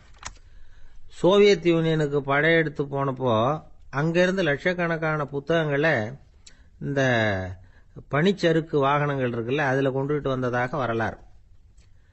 அடுத்தபடியாக குறிப்பிட்டு சொல்லத்தக்க நூலகம் எதுன்னா பிரிட்டிஷ் நூலகம். மிக பழைய கையெழுத்து பிரதியெல்லாம் கூட அங்கே இருக்குது. 1753 ஆரம்பமாச்சு. அதில் உள்ள நூல்களை வரிசையாக அடுக்கினா 180 கிலோமீட்டர் நீளத்துக்கு வருமா. மிகப்பெரிய நூலகம் அமெரிக்க தலைநகர் வாஷிங்டனில் இருக்குதான். இந்தியாவை பொறுத்த வரைக்கும் பெரிய பழைய நூலகம் எதுன்னா கல்கத்தா நூலகம். எல்லா இந்திய மொழி நூல்களும் இங்கே உண்டு. மகாகவி பாரதியார் நடத்தின இந்தியாங்கிற இதழின் எல்லா பிரதிகளும் அங்கே பாதுகாப்பாக இருக்குது. படிக்கும் பழக்கம் இங்கே வளர வேண்டியிருக்குது. ஒருத்தர்கிட்ட ஒரு புஸ்தகத்தை கொடுத்து விமர்சனம் எழுத சொல்லியிருந்தாங்க. கொஞ்ச நாள் கழிச்சு அவரை போய் பார்த்து, என்னங்க புஸ்தகத்தை படித்து பார்த்தீங்களா அப்படின்னு கேட்டாங்களாம். இதுக்கு அவர் சொல்லியிருக்கிறார், இன்னும் நான் படித்து பார்க்கலிங்க, இப்போத்தானே விமர்சனமே எழுதி முடிச்சிருக்கிறேன், இனிமே தான் படிக்கணும் அப்படின்னாராம். ஒருத்தர் அவசரமாக போய்கிட்டு இருந்தார். எங்கே போய்கிட்டு இருக்கீங்க அப்படின்னு கேட்டார் ஒரு பெரியவர். கடைக்கு போகிறேன் சார், சாமான் வாங்கறதுக்கு அப்படின்னார். அங்கே போகிறதுக்கு முன்னாடி தெரிஞ்சிக்க வேண்டியதெல்லாம் தெரிஞ்சுக்கிட்டீங்களா அப்படின்னு கேட்டார் பெரியவர். கடைக்கு போய் காசை கொடுத்து ஒரு பொருளை வாங்கிட்டு வரப்போகிறோம், இதில் தெரிஞ்சிக்க வேண்டியது என்ன இருக்குது அப்படின்னார் அலட்சியமாக. இப்போ அந்த பெரியவர் பேச ஆரம்பித்தார். இந்த உலகத்தில் எந்த ஒரு செயலில் இறங்குறப்பவும் நாம் நல்லா ஆலோசனை பண்ண வேண்டிய விஷயம் 5 அப்படின்னார். உதாரணமாக, ஒருத்தன் கடைக்கு போய் ஏதோ ஒரு பொருளை வாங்கிட்டு வர போகிறான்னு வச்சுக்கங்களேன். அப்போ கூட அவன் 5 விஷயங்களை பற்றி தெரிஞ்சுக்க வேண்டியிருக்குது அப்படிங்கிறார் அவர். முதல்ல அந்த பொருள் எப்படிப்பட்டது அப்படிங்கிறத தெரிஞ்சுக்கணும். ரெண்டாவதா தன்னை பற்றியும் தெரிஞ்சுக்கணும். அப்போ தான் அந்த பொருள் தனக்கு தேவையா இல்லையா அப்படிங்கிறத புரிஞ்சுக்க முடியும். மூணாவதா தெரிஞ்சுக்க வேண்டியது ஒன்று இருக்கு. அது என்னன்னா, அந்த பொருளை அடையறதுக்கு வழி என்ன அப்படிங்கிறத தெரிஞ்சுக்கணும். அதாவது எவ்வளவு பணம் கொடுத்தா அது கிடைக்கும், இது மாதிரியான விஷயங்கள். நாலாவதா அந்த பொருளை அடையிறது மூலமா நாம் அடையக்கூடிய பயன் என்ன அப்படிங்கிறதையும் உணரணும். அஞ்சாவது, அந்த பொருளை அடையிறதுல இருக்கக்கூடிய தடை எது அப்படிங்கிறதையும் நாம் தெரிஞ்சுக்கணும். பெரியவர் பேசுறது ஏதோ தத்துவம் மாதிரி தெரியுது இல்லையா? தத்துவம் தான். அதாவது இப்படி உலகியல் வாழ்க்கையில் சின்ன சின்ன விஷயங்கள்லேயே நாம் 5 விஷயங்களை தெரிஞ்சுக்க வேண்டி இருக்குது. அது ரொம்ப அவசியமாக இருக்கு. பேரின்ப நிலைன்னு சொல்கிறாங்கல்ல, அது மாதிரி பெரிய சமாச்சாரங்கள்லையும் இந்த 5 விஷயங்களை நாம் தெரிஞ்சுக்க வேண்டியிருக்குது. அதுக்கு பேர் என்னன்னா அர்த்த பஞ்சகம். வைணவ சமயத்தில் அர்த்த பஞ்சகம்ங்கிறது ரொம்ப பெரிய விஷயம். கடைக்கு போகிறது மாதிரி கடவுளை பார்க்க போகிறப்பவும் நாம் 5 விஷயங்களை தெரிஞ்சுக்கணுமா. முதல்ல பரம்பொருள் அப்படிங்கிறது என்ன, அதோட தன்மைகள் என்ன, இதை தெரிஞ்சுக்கணும். இதுக்கு பேர் என்னன்னா பரமாத்ம ஸ்வரூபம் அப்படின்னு பேர். ரெண்டாவது, நாம யாரு, நம்மோட தன்மை என்ன அப்படிங்கறத தெரிஞ்சுக்கணும். நான் யாருன்னு எனக்கே தெரியலங்கிறப்போ இதை நான் சொல்றேன்னு இது என்னுடையதுன்னு சொல்றது தப்பு தானே. அப்புறம் மூணாவது விஷயம், பரம்பொருளை நாம் அடையறதுக்கு வழி எது, இது தெரிஞ்சுக்கணும். இது உபாய ஸ்வரூபம் அப்படின்னு பேர். நாலாவது விஷயம், நாம் அடைய வேண்டிய பயன்கள் என்ன அப்படிங்கறத தெரிஞ்சுக்கிறது. இதுக்கு புருஷார்த்தம் அப்படின்னு பேர். அஞ்சாவது, அந்த பயனை அடைய விடாமல் தடுக்கிற தடைகள் யாவை அப்படிங்கறத தெரிஞ்சுக்கிறது. இது விரோதி ஸ்வரூபம். இதைத்தான் தடையியல் அப்படின்னு சொல்றாங்க. அதாவது பரமாத்மாவை பற்றிய அறிவு, ஜீவாத்மாவை பற்றிய அறிவு, உபாயம் பற்றிய அறிவு, புருஷார்த்தம் பற்றிய அறிவு, இந்த 4 அறிவுக்கும் எதிரடையா, அதாவது அதையெல்லாம் தப்பா புரிஞ்சுக்கிறதால உண்டாகக்கூடிய அறிவு விரோதி ஸ்வரூபம். என்ன இது தகவல்ல ஏதாவது கதை சொல்லுவீங்கன்னு பார்த்தா ஏதோ தத்துவம் பேசிட்டு இருக்கிறீங்களே அப்படின்னு நினைக்கலாம். இதுவும் தெரிஞ்சுக்க வேண்டிய ஒரு பெரிய விஷயம்தான். காதல போட்டு வச்சா எப்போவாவது உபயோகப்படும். என்னுடைய நண்பர் ஒருத்தர் ஒரு நாள் என்கிட்ட சொன்னார், சார், அடுத்த மாசம் தஞ்சாவூர்ல ஒரு கல்யாணம், போறதா வேண்டாமா அப்படின்னு ஒரே குழப்பமா இருக்கு அப்படின்னார். நான் உடனே இந்த அர்த்த பஞ்சக உபதேசம் பண்ண ஆரம்பிச்சேன். அவர் எல்லாத்தையும் பொறுமையா கேட்டுட்டு, சரி சார், நான் போறதுன்னு முடிவு பண்ணிவிட்டேன்னார். எப்படி இந்த முடிவுக்கு வந்தீங்க அப்படின்னு கேட்டேன். அவர் சொன்னாரு, சார், அந்த 2வது பாயிண்ட் ஒன்று சொன்னீங்களே, அதை புரிஞ்சுக்கிட்டதுக்கு அப்புறம்தான் இந்த முடிவுக்கு வந்தேன் அப்படின்னாரு. என்ன 2வது பாயிண்ட்னு? அதாவது தன்னை பத்தி புரிஞ்சுக்கணும் அப்படின்னு சொன்னீங்க. உடனே என்னை பத்தி புரிஞ்சுக்கிட்டேன், நான் யாருங்கிறது எனக்கு தெரிஞ்சுது, உடனே போறது தான் நல்லதுன்னு முடிவு பண்ணிவிட்டேன்னார். நீங்க யாருன்னு கேட்டேன். நான் தான் சார் அந்த கல்யாணத்துல தாலி கட்ட வேண்டிய மாப்பிள்ளை அப்படின்னார். ஒரு வயசான அம்மா தெரு வழியா போயிட்டு இருந்தாங்க. அவங்க கையில என்னத்தையோ வச்சுக்கிட்டு அதை அடிக்கடி பார்த்துக்கிட்டே இருந்தாங்க. ஒருத்தன் மெதுவா அவங்க கிட்ட போய் கையில் இருக்கிறது என்ன அப்படின்னு எட்டி பார்த்தான். பார்த்தா அவங்க கையில 4 பல்லு இருந்துதான். இவன் ஆச்சரியமா அந்த அம்மாவை பார்த்தான். ஏம்மா, உனக்கு என்ன பைத்தியமா, ஏது இந்த பல்லு, இதை என்னத்துக்காக கையில வச்சுக்கிட்டு அலைஞ்சிக்கிட்டு இருக்கிற அப்படின்னு கேட்டிருக்கான். அதுக்கு அந்த அம்மா விவரம் சொல்ல ஆரம்பிச்சாங்களாம். இதை பாருப்பா, எனக்கு ஒரு மகன் இருந்தான், அவனை ரொம்ப செல்லமா வளர்த்தேன். அவனை தரையிலேயே நடக்க விடுறதில்ல, எப்பவும் தூக்கி வச்சுக்கிட்டு இருப்பேன். அவன் நல்லா பெரியவனாகி பள்ளிக்கூடம் போகிறப்ப கூட அவன் புஸ்தக மூட்டையை நான் தான் சுமந்துக்கிட்டு போவேன். பார்க்குறவங்க கூட கேலி பண்ணுவாங்க, ஏம்மா படிக்க போகிறது நீயா உன் பிள்ளையான்னு கேட்பாங்க. அவன் இன்னைக்கு எவ்வளவோ பெரிய மனுஷன் ஆயிட்டான், வெளிநாட்டில் பெரிய உத்தியோகத்தில் இருக்கான். சமீபத்தில் இங்கே வந்துட்டு போனான். ஒரு நாள் ஏதோ கோபத்தில் என்ன அரைஞ்சுட்டான். அப்போ இந்த 4 பல்லும் கீழே விழுந்துட்டுது. இன்னமும் கூட விழுந்திருக்கும், ஆனால் பல்லு தான் இல்லை. என் புள்ள அரைஞ்சதுனால விழுந்த பல்லு இல்லையா அது, அதனால இதை எப்பவும் என் கையிலேயே வச்சுக்கிட்டு ஆசையோட பார்த்துக்கிட்டு இருக்கிறேன். அவன் தான் வெளிநாட்டுக்கு போட்டான், அவனை பார்க்க முடியாத ஏக்கத்தை நான் இந்த பல்லை பார்த்து போக்கிக்கிறேன் அப்படின்னு நாங்களாம் அந்த அம்மா. இந்த கதை எதுக்காகன்னா, தாய் அன்பு அப்படிங்கிறது எப்படிப்பட்டதுங்கிறத புரிஞ்சுக்கிறதுக்காக. கல்யாணம் ஆனதுக்கு அப்புறம் தாயை மறந்து விடுறவங்க எத்தனை பேர் இந்த உலகத்தில், அவங்க காதல வேணுங்கிறதுக்காக தான் இந்த தகவல். ஆனால் ஒரு விஷயம் மட்டும் நல்லா புரிஞ்சுக்கணும், தாயை மதிக்க தெரிஞ்சவங்க தான் இன்னைக்கு வாழ்க்கையில் எல்லா விதத்துலேயும் முன்னுக்கு வந்திருக்கிறாங்க. வேணும்னா விசாரித்து பார்த்துக்குங்க. இன்னொரு அம்மா இருந்தாங்க. அவங்க தினமும் ஒரு கோயிலுக்கு வருவாங்க. சாமியை பார்த்து, கடவுளே, நான் இறந்து போனால் நரகத்துக்கு போகணும் அப்படின்னு வேண்டிக்குவாங்களாம். எல்லாரும் சொர்க்கத்துக்கு போகணும்னு தானே கடவுள்கிட்ட வேண்டிக்குவாங்க. இந்த அம்மா தினம் நான் நரகத்துக்கு போகணும் அப்படின்னு வேண்டிக்கிறாங்க. அங்கேருந்து அர்ச்சகருக்கு இது சந்தேகம். ஒரு நாள் அதை நேரடியாகவே அவங்ககிட்ட கேட்டுவிட்டார். அதுக்கு அந்த அம்மா பதில் சொன்னாங்களாம், ஐயா, எனக்கு கல்யாணம் ஆகி ரொம்ப நாள் வரைக்கும் குழந்தை பாக்கியம் இல்லாமல் இருந்தது. கோயில் குளம் எல்லாம் சுற்றி வந்தேன். ரொம்ப நாள் கழித்து ஒரு குழந்தை பிறந்தது, ஆண் குழந்தை. அவனை நான் ரொம்ப செல்லம் கொடுத்து வளர்த்தேன். அதோட விளைவு என்ன ஆச்சுன்னா, அவன் ரொம்ப மோசமாக ஆயிட்டான். கெட்ட பழக்க வழக்கம்லாம் கற்றுக்கிட்டான். அவன் இறந்து போனால் நிச்சயம் அவனுக்கு நரகம்தான் கிடைக்கும். அந்த அளவுக்கு கெட்டவன் அவன். அப்படிப்பட்ட காரியங்கள்லாம் பண்ணிகிட்டு இருக்கான், எனக்கு தெரியும். இவனுக்காக நரகத்தில் கூட யாரும் தயவு காட்ட மாட்டாங்க, தாட்சண்யம் காட்ட மாட்டாங்க. அதனால் இவனுக்கு முந்தி நான் இறந்து நரகத்துக்கு போயிட்டா அங்கே இவனை கவனிச்சிக்கலாமே, இவனுக்கு பணிவிடை செய்யலாமேன்னு பார்க்குறேன் அப்படின்னு நாங்களாம். அதனால தான் நான் நரகத்துக்கு போகணும்னு தினம் ஆண்டவனை வேண்டிகிட்டு இருக்கிறேன் அப்படின்னு கண்கலங்கி அந்த அம்மா சொன்னாங்களாம். அதுதான் தாய் உள்ளம்ங்கிறது. தாயின் பெருமையை சரியாக உணர்ந்துட்டா அவங்களுக்கு எப்பவும் எந்த கஷ்டமும் வராது. இது ஏதோ உபதேசத்துக்காக சொல்கிற வார்த்தை இல்லை, உண்மையான வார்த்தை. இந்த விவரத்தையெல்லாம் நண்பர் ஒருத்தர்கிட்ட சொல்லிக்கிட்டு இருந்தேன். அவர் கொஞ்ச நாள் கழித்து என்னை தேடி வந்தார். அவர் கையிலேயும் 4 பல்லு வச்சுருந்தார். என்னங்க ஆச்சு, ஏதுங்க இந்த பல்லு அப்படின்னு விசாரித்தோம். உங்கள் உபதேசத்தை கேட்டுட்டு இந்த உலகத்தில் எல்லாரையும் தாயாக நினைக்க ஆரம்பிச்சிட்டேன். ஒரு அம்மாவை கடத்தரில் பார்த்து தாயேன்னு கூப்பிட்டேன். அவங்க உடனே பலார்னு என்னை அரைஞ்சிட்டாங்க. பல்லு விழுந்துட்டுது. அதை தான் பொறுக்கி எடுத்துக்கிட்டு நேராக உங்களை தேடி வந்துக்கிட்டு இருக்கிறேன்னார். தாயேன்னு தானே கூப்பிட்டீங்க, அதுக்கு ஏன் அரைஞ்சாங்க அப்படின்னு கேட்டோம். நான் தாயேன்னு கூப்பிட்டது அவங்க காதில் நாயேன்னு விழுந்துட்டு தான், அதுதான் அப்படி ஆயிட்டுது அப்படின்னார். ஏங்க எங்கே போயிட்டு வரீங்க அப்படின்னு கேட்டேன். எனக்கு வேண்டப்பட்ட ஒருத்தரை பார்த்து. ஆஸ்பத்திரிக்குன்னார். எந்த ஆஸ்பத்திரிக்குன்னே? மாட்டு ஆஸ்பத்திரிக்குன்னார். என்ன விஷயம்னே? மாமனாருக்கு உடம்பு சரியில்லை, அதுதான் மாட்டு ஆஸ்பத்திரிக்கு போயிட்டு வரேன்னார். அட பாவி, அதுக்கு அந்த ஆஸ்பத்திரிக்கா போவாங்க அப்படின்னு ஆச்சரியமா. அட அது இல்லைப்பா, முதல்ல எங்கள் குடும்ப டாக்டர் தான் தேடிக்கிட்டு போனேன். அவர் அந்த நேரத்தில் அவர் வளர்க்குற நாய்க்குட்டிக்கு உடம்பு சரியில்லைன்னு சொல்லி அதை தூக்கிக்கிட்டு மாட்டு ஆஸ்பத்திரிக்கு போயிட்டாராம் சொன்னாங்க. அதனால் அங்கே போய் அவரை சந்தித்து விஷயத்தை சொல்லிவிட்டு வர்றேன்னார். அப்புறம் தான் எனக்கு கொஞ்சம் நிம்மதியாக இருந்தது. பொதுவாக நமக்கு தெரிஞ்ச வரையில் டாக்டர்கள் 2 வகை. நமக்கு வைத்தியம் பண்ணுற டாக்டர்கள் ஒரு வகை, நம்மக்கிட்ட இருக்கிற ஆடு மாடு கோழிக்கு வைத்தியம் பண்ணுற டாக்டர்கள் ஒரு வகை. இப்போ தான் எனக்கு தெரியும் இன்னொரு வகையான டாக்டர்களும் உண்டுங்கிறது. அது யாருன்னா பூச்சிகளுக்கு வைத்தியம் பண்ணுற டாக்டர்கள், அதாவது பூச்சி டாக்டர்கள். வெளிநாடுகளில் அப்படிலாம் கூட சில பேர் இருக்கிறாங்க. பிரிட்டனில் யார்க்ஷயர் வட்டாரத்தில் ராதர்ஹாம் அப்படின்னு ஒரு ஊர். அங்கே ஒரு விலங்கியல் மருத்துவர், பேர் டாக்டர் லான்ஸ் ஜெப்சன். அவர் ஆஸ்பத்திரி வாசலில் பார்த்தீங்கன்னா தினமும் நிறைய பேர் நின்றுக்கிட்டு இருப்பாங்க.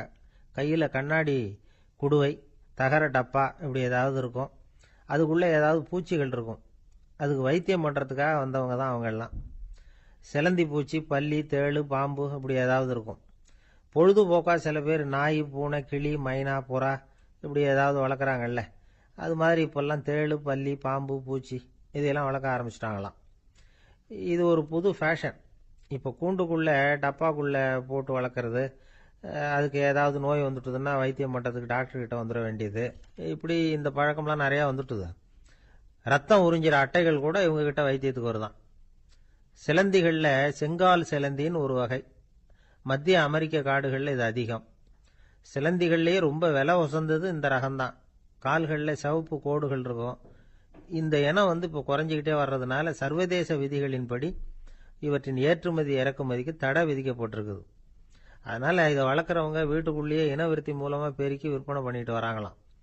அந்த வகை சிலந்திகள் தான் இப்போ வைத்தியத்துக்கு அதிகமாக வருதான்.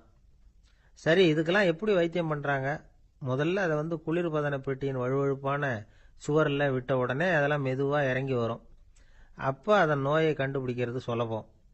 அப்புறம் அதுக்கு கிருமிகளை கொல்லக்கூடிய மருந்துகளையோ வலி நிவாரண மருந்துகளையோ கொடுப்பாங்க.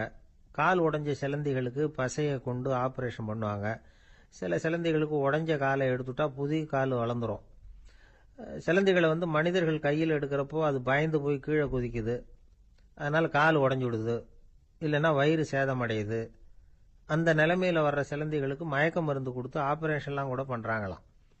பார்த்தீங்களா பூச்சிகளுக்கு வந்த வாழ்வை? நம்ம ஊர்லேயும் வீடுகளில் பூச்சிகள் வளர்க்குறது உண்டு. ஒருத்தர் வந்தார், எனக்கு 3000 கரப்பாம்பூச்சி அவசரமாக தேவைப்படுது, எங்கே கிடைக்கும்னு கேட்டார். கரப்பாம்பூச்சியா, அது என்னத்துக்குன்னு கேட்டோம். அது வேற ஒன்றும் இல்லை, நான் குடியிருக்கிற வாடகை வீட்டை காலி பண்ண போகிறேன்.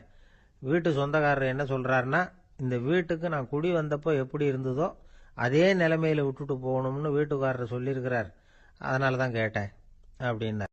அந்த காலத்தில் அண்ணாமலை ரெட்டியார்னு ஒருத்தர் இருந்தார். அவர் வெங்கனூர் அப்படிங்கிற கிராமத்தில் இருந்தார். அங்கேருந்து விருத்தாசலம் கோவிலுக்கு தவறாமல் போயிட்டு வந்துக்கிட்டு இருந்தார். இடையில வெள்ளாறு, அதில் ஒரு சமயம் வெள்ளம் வந்துட்டுது. இவரால் போக முடியல. அதோட விளைவு வெங்கனூர்லேயே ஒரு கோவில் கட்டணும் அப்படின்னு முடிவு பண்ணார், சிவாலயம். அந்த சமயத்தில் வடநாட்டில் பஞ்சம். அதனால் அங்கே இருந்த பல சிற்பிகள் தென்னாட்டை நோக்கி வர ஆரம்பித்தாங்க. அவங்க வெங்கனூர் வழியாக வர்றது தெரிஞ்சதும் இவர் போய் பார்த்தார். இங்கே ஒரு கோவில் கட்டணும், அதுக்கு நீங்கள் உதவணும்னார். பஞ்ச காலத்தில் இப்படி ஒரு வாய்ப்பு கிடைச்சதில் அவங்களுக்கும் ரொம்ப மகிழ்ச்சி. உற்சாகத்தோடு ஒத்துக்கிட்டாங்க. ஆலய திருப்பணி ஆரம்பமாச்சு. அவங்களுக்கு வேண்டிய எல்லா வசதிகளையும் இவர் செஞ்சு கொடுத்தார். அவங்களுக்கு எந்த குறையும் இல்லாமல் பார்த்துக்கிட்டார். அது மட்டும் இல்லை, ஒவ்வொரு நாளும் அங்கே வருவார். உங்களுக்கு என்ன வேணும், எது வேணும்னு கேட்பார். ஏதாவது குறை இருந்தால் சொல்லுவாங்க. உடனே தீர்த்து வைப்பார். இவரும் கேட்பார், எந்த குறையா இருந்தாலும் என்கிட்ட சொல்லுங்க அப்படின்னு சொல்லுவார். அதை தவிர இவராகவே கவனிச்சும் அவங்களுக்கு என்னென்ன தேவைங்கிறத கண்டுபிடிச்சி அதையெல்லாம் கொடுத்துக்கிட்டு இருப்பார். என்ன தேவைன்னாலும் அதை நிறைவேற்றி வச்சுருவார். அந்த சிற்பிகளின் தலைவன் ஒருத்தன், அந்த ஆளுக்கு வெத்தலை பாக்கு போடுறது பழக்கம். இதை தெரிஞ்சுக்கிட்டு அதுக்காகவே ஒரு ஆளை ஏற்பாடு பண்ணார். வேணுங்கிறப்போலாம் நீ வெத்தலை சீவல் மடித்து கொடுக்க வேண்டியது உன் வேலை அப்படின்னு ஒருத்தனை ஏற்பாடு பண்ணிட்டார். இப்படியெல்லாம் செஞ்சதும் அவங்களுக்கும் ரொம்ப உற்சாகம். ரொம்ப பொறுப்பாக சிற்ப வேலைகளை செஞ்சுக்கிட்டு இருக்கிறாங்க. ஒரு நாள் என்னாச்சு தெரியுமா? அந்த சிற்பிகளின் தலைவன் ரொம்ப நுணுக்கமாக ஒரு வேலையை செஞ்சுக்கிட்டு இருக்கிறான். சாரம் போட்டு அது மேலே படுத்துக்கிட்டு அண்ணாந்து பார்த்து உச்சியில் நுணுக்கமான சிற்பங்களை உருவாக்கிக்கிட்டு இருக்கான். சிற்பியின் கவனம் செதறப்படாதுங்கிறதுனால இவர் மெதுவாக சத்தம் போடாமல் கிட்ட போய் நின்று அதை கவனிச்சுக்கிட்டு இருக்கிறார். அந்த சிற்பி வழக்கம் போல வெத்தலை பாக்குக்காக இடது கையை கீழே நீட்டினான். அந்த சமயம் பார்த்து அவருக்கு தாம்பூலம் கொடுக்கறவன் அங்கே இல்லை, எங்கேயோ போயிருக்கிறான். அண்ணாமலை ரெட்டியார் என்ன பண்ணார் தெரியுமா? தனக்காக கொடுக்கப்பட்ட தாம்பூலத்தை வாங்கி சிற்பியின் கையில் கொடுக்குறார். அவன் வாங்கி போட்டுக்கிட்டான். இது என்ன இன்னைக்கு வெத்தலை சீவல் வேற மாதிரி இருக்குது, வாசனை தாம்பூலமாக இருக்குது அப்படின்னு யோசனை பண்ணிட்டு கீழே திரும்பி பார்க்குறார். பார்த்தா ரெட்டியார் மறுபடியும் சிற்பி கை நீட்டும் பொழுது கொடுக்கறதுக்காக தாம்பூலத்தை மடித்து வாங்கி வச்சுக்கிட்டு தயாராக நிற்கிறார். சிற்பிக்கு அதிர்ச்சி. உடனே பொத்துன்னு கீழே குதிச்சான். ஐயா, என்ன இது நீங்களா அப்படின்னா. இவர் சொன்னார், நான் ஒன்றும் தப்பு பண்ணலையே, உன்னுடைய கை புண்ணியம் செஞ்ச கை, கோயில் கட்டுற கை, அந்த கைக்கு தாம்பூலம் கொடுக்கறதுல என்ன தப்பு அப்படின்னாராம். ஏற்கனவே பஞ்சத்தில் அடிபட்டு வந்த எங்களை நீங்கள் ஆதரிச்சதே பெரிய விஷயம். இந்த செயல் என்ன ஒரு பெரிய கடனாளி ஆகிவிட்டுது. ஐயா, எங்களுக்கு உணவு உடை இதை மட்டும் நீங்கள் கொடுத்தா போதும், ஊதியம்னு எதுவும் வாங்க மாட்டோம் அப்படின்னு நானும். அந்த சிற்பி எவ்வளவோ வற்புறுத்தியும் எதுவும் வாங்கிக்கலையாம். இந்த செய்தியை தமிழ் தாத்தா டாக்டர் ஊவேசா சொல்லியிருக்கிறார். அந்த காலத்தில் எப்படிப்பட்டவங்கெல்லாம் வாழ்ந்துருக்கிறாங்க பாருங்க. இந்த காலத்தில் ஒருத்தர் கோவில் கட்டினார், வேலை செய்கிற எல்லாருக்கும் சாப்பாடு போடுவார். சிற்ப வேலை செஞ்சுட்டு சாப்பிட வர்ற ஒவ்வொருத்தர் கையையும் அன்பா பிடிச்சு முத்தம் கொடுத்து உள்ளே அனுப்புவார். அந்த கைகளுக்கு நீங்கள் கொடுக்குற மரியாதையாது அப்படின்னு கேட்டாங்க. அடா, அது இல்லைங்க, ஏற்கனவே முதல் பந்தியில் சாப்பிட வந்தவன் மறுபடியும் வர்றானான்னு கண்டுபிடிக்கிறதுக்காக கையை பிடிச்சி மோந்து பார்க்குறேன் அப்படின்னாராம் அவர். அரேபிய நாடு, அங்கே ஒரு ஆட்சி தலைவர். அரேபிய நாட்டு ஆட்சி பொறுப்பை ஏற்றுக்கிட்டவர். அவர் ஆட்சி பொறுப்பை ஏற்றுக்கிட்ட பிறகு ஒரு நாள் ஒரு தெருவில் நடந்து போய்கிட்டு இருந்தார். அவர் தோளில் ஒரு பெரிய துணி மூட்டை, அதை சுமந்துக்கிட்டு கடத்தெருவை நோக்கி அவர் போய்கிட்டு இருக்கிறார். வழியில் அவரை சந்திச்சார் உமர். அவர் கேட்டார், கலீஃபா அவர்களே, எங்கே புறப்பட்டுட்டீங்க அப்படின்னு கேட்டார். கலீஃபான்னா ஆட்சி தலைவர்னு அர்த்தம். இதுக்கு அவர் சொன்னார், நான் துணி வணிகம் செய்கிறவன், அதனால துணி வியாபாரம் செய்யறதுக்காக போயிட்டு இருக்கிறேன்னார். நீங்க இப்போ இந்த நாட்டுக்கு ஆட்சி தலைவர், ஆட்சி பொறுப்புல இருக்கிறீங்க, நீங்க வியாபாரம் செய்ய போட்டா அரசு பணிகளை செய்யறது யாரு அப்படின்னு கேட்டார் அவர். நான் அரசு பணிகளை மட்டுமே செஞ்சுக்கிட்டு இருந்தா என் குடும்பத்தை காப்பாத்துறது யாரு அப்படின்னு கேட்டார் அவர். இப்படி கேட்டவர் யார் தெரியுமா? அவர் தான் அபூபக்கர், இறை தூதர் முகமது அவர்களுக்கு பிறகு கலீஃபாவாக தேர்ந்தெடுக்கப்பட்டவர். அப்போலாம் ஆட்சி தலைவர்களுக்கு சம்பளம்னு எதுவும் கிடையாது. இந்த பிரச்சனையை எப்படி தீர்க்கிறதுன்னு யோசனை பண்ணார் உமர். அபு உபைதா அவர்கள்கிட்ட அழைச்சிட்டு போனார். அவர் யாருன்னா, அவர் தான் பொது நிதி கருவூலத்தின் பொறுப்பாளர். அவர்கிட்ட பிரச்சனையை சொன்னார். இது மாதிரி ஆட்சி தலைவருக்கு பொது நிதியிலிருந்து ஊதியம் அளிக்க முடியுமான்னு கேட்டார். பொது நிதி விதிகளின்படி அதுக்கு சாத்தியம் இல்லைன்னு சொல்லிவிட்டாரு அவரு. சரி, வேற ஏதாவது வழி இருக்குதான்னு கேட்டார் உமர். அபு உபைதா கொஞ்சம் யோசனை பண்ணி பார்த்தார். அப்புறமா சொன்னார், மக்காவிலிருந்து மதீனாவுக்கு குடிபெயர்ந்து வந்த அகதிகளுக்கு நிதி உதவி அளிக்கிறதுக்கு விதிகளில் இடம் இருக்கு. அப்படி பார்த்தா அபூபக்கரும் அகதி தானே, அதனால எல்லா அகதிகளுக்கும் கொடுக்கறது மாதிரியே அவருக்கும் ஒரு தொகை அளிக்கலாம்னார். கலீஃபா அபூபக்கருக்கு இந்த அகதி உதவி தொகையைத்தான் கொடுத்துட்டு வந்தாங்களாம். குடும்ப செலவுக்கு அது போதுமானதா இல்ல. இருந்தாலும் கலீஃபாங்கிறதுக்காக மற்ற அகதிகளை விட அதிகமா தொகையை பெற அவர் விரும்பல. மார்பு பக்கம் கிழிஞ்சிருந்த ஒரு மேலாடையை தான் அவர் அணிஞ்சிருந்தார். அவருடைய துணைவியார் அஸ்மா, அவங்க ஒரு நாள் தேன் அருந்த ஆசையா இருக்குன்னாங்களாம். நமக்கு கிடைக்கிற ஊதியம் குடும்ப செலவுக்கே போதுமானதா இல்லையே, இந்த நிலையில தேன் வாங்கறதுக்கு காசுக்கு நான் எங்க போவேன் இருக்காரு அவரு. கொஞ்ச நாள் கழிச்சு அவங்க ஒரு தொகையை அவர்கிட்ட கொடுத்து தேன் வாங்கிட்டு வர சொன்னாங்களாம். இவருக்கு ஆச்சரியம், ஏது இந்த பணம்னு கேட்டிருக்காரு. நீங்க தினமும் குடும்ப செலவுக்காக கொடுத்துக்கிட்டு வந்த பணத்துல கொஞ்சம் கொஞ்சமா மிச்சப்படுத்தி வச்சேன்னாங்களாம். அபூபக்கர் அந்த பணத்தை எடுத்துக்கிட்டு நேரா பொது நிதி கருவூல பொறுப்பாளர்கிட்ட போனார். இந்த பணத்தை பொது நிதியில சேர்த்துருங்க, இது அதிகப்படியா எனக்கு தரப்பட்டு வந்த ஊதியம், அடுத்த மாசத்துல இருந்து இந்த தொகையை குறைச்சுங்கன்னு வேற சொல்லிவிட்டாராம். பசியை தணிக்க தேவையான அளவு உணவு, ஒரு ஜோடி உடை, இதை தவிர கூடுதலா மக்கள் பொது நிதியிலிருந்து வாங்கிக்கிறதுக்கு என் குடும்பத்தாருக்கு உரிமை இல்லை அப்படின்னு சொல்லி கண்டிப்பா சொல்லிவிட்டாராம். அவர் வாங்கிட்டு வந்த இந்த குறைந்த ஊதியம் கூட அவர் மனசை உறுத்திக்கிட்டே இருந்தது. கடைசி நேரம் அவர் தம்முடைய மகள் ஆயிஷா அவர்களை அழைச்சார். மகளே, இதுவரைக்கும் பொது நிதியிலிருந்து நான் வாங்கிட்டு வந்த தொகை என்னுடைய இதயத்துல பாரமா அழுத்திக்கிட்டு இருக்கு. என் தோட்டத்தை வித்து அதுல வர்ற பணத்திலிருந்து நான் இதுவரைக்கும் வாங்கிட்டு வந்த ஊதிய தொகையை கணக்கு போட்டு பொது நிதியில சேர்த்து விடு அப்படின்னாராம். பதவி ஏற்கிறதுக்கு முன்னாடி தன்கிட்ட இருந்ததை விட இப்ப கூடுதலா என்ன சொத்து இருக்குன்னு பார்த்திருக்கார். ஒரு ஒட்டகம், ஒரு கோப்பை, ஒரு பணியாள், இதையும் அடுத்தபடியா கலீஃபாவா வர்றவர்கிட்ட ஒப்படைச்சிருங்க அப்படின்னு விட்டாராம். அதே மாதிரி அடுத்து வந்த உமர் கிட்ட ஒப்படைச்சாங்க. அப்போ உமர் சொன்னாராம், அபூபக்கரே, இந்த முன்மாதிரியால உங்களுக்கு பிறகு இந்த ஆட்சி பொறுப்பை ஏற்கிறவர்களை பெரும் நெருக்கடிக்கு ஆளாகி விட்டீங்க அப்படின்னு சொல்லி ரொம்ப கண் கலங்கினாராம். கடைசியா அபூபக்கர் தன்னுடைய குடும்பத்தாருக்கு விட்டு சென்ற சொத்து ஒரு படுக்கை விரிப்பு, ஒரு போர்வை, அவ்வளவுதான். இது சிந்திக்க வேண்டிய ஒரு செய்தி. ஒரு ஊர்ல ஒரு மன்னர் இருந்தாராம். அமைச்சர் அவர்கிட்ட சொன்னாராம், மன்னா, நம்ம ராஜ்யத்துல இனிமே லஞ்ச ஊழலே இருக்காதுன்னாராம். ஆஹா, அப்படின்னா ஊழல் பேர் வழிகளை எல்லாம் நாடு கடத்தியாச்சா அப்படின்னு கேட்டிருக்காரு மன்னர். இதுக்கு அவரு, அப்படி இல்லைங்க, இனிமே கொடுக்கறதுக்கு ஜனங்கள் கிட்ட பணமே இல்ல, பிரம்மத்தை அறிந்தவன் பிரம்மமாகறான் அப்படின்னு ஒரு பெரியவர் பேசினார் ஒரு கோவில்ல. தைத்திரிய உபனிஷத்து அப்படி சொல்லுதான். இதை கேட்கும் பொழுது நமக்கு ஒரு சந்தேகம் வரும். அது எப்படி? பிரம்மத்தை அறிந்தவன் பிரம்மம் ஆகிறான்னா, சிங்கத்தை அறிந்தவன் சிங்கம் ஆகிறானா, தோசையை அறிந்தவன் தோசை ஆகிறானா? இப்படிப்பட்ட சந்தேகம் நமக்கு வர்றதுல ஒன்றும் ஆச்சரியம் இல்லை. இது இயற்கை. இதுக்கும் அந்த பெரியவரே பதில் சொல்றார். சிங்கம் வேற, நாம வேற. அதனால சிங்கத்தை அறிந்தவன் சிங்கம் ஆக மாட்டான். ஆனா பிரம்மம் வேற, நாம வேற இல்லை. அதனால பிரம்மத்தை அறிந்தவன் பிரம்மம் ஆகிறான் அப்படிங்கிறது அவரோட விளக்கம். மனிதன் அவன்தான் தான் பிரம்மங்கிறது தெரியாதனால தான் அதை வேற எங்கேயோ தேடிட்டு இருக்கிறான். கடைசியில் அது தான் தாங்கிறது புரிஞ்சுக்கிற பொழுது அவன் பிரம்மம் ஆயிடுறான். இதை விளக்கறதுக்கு ஒரு உபநிஷத்து கதையே இருக்கு.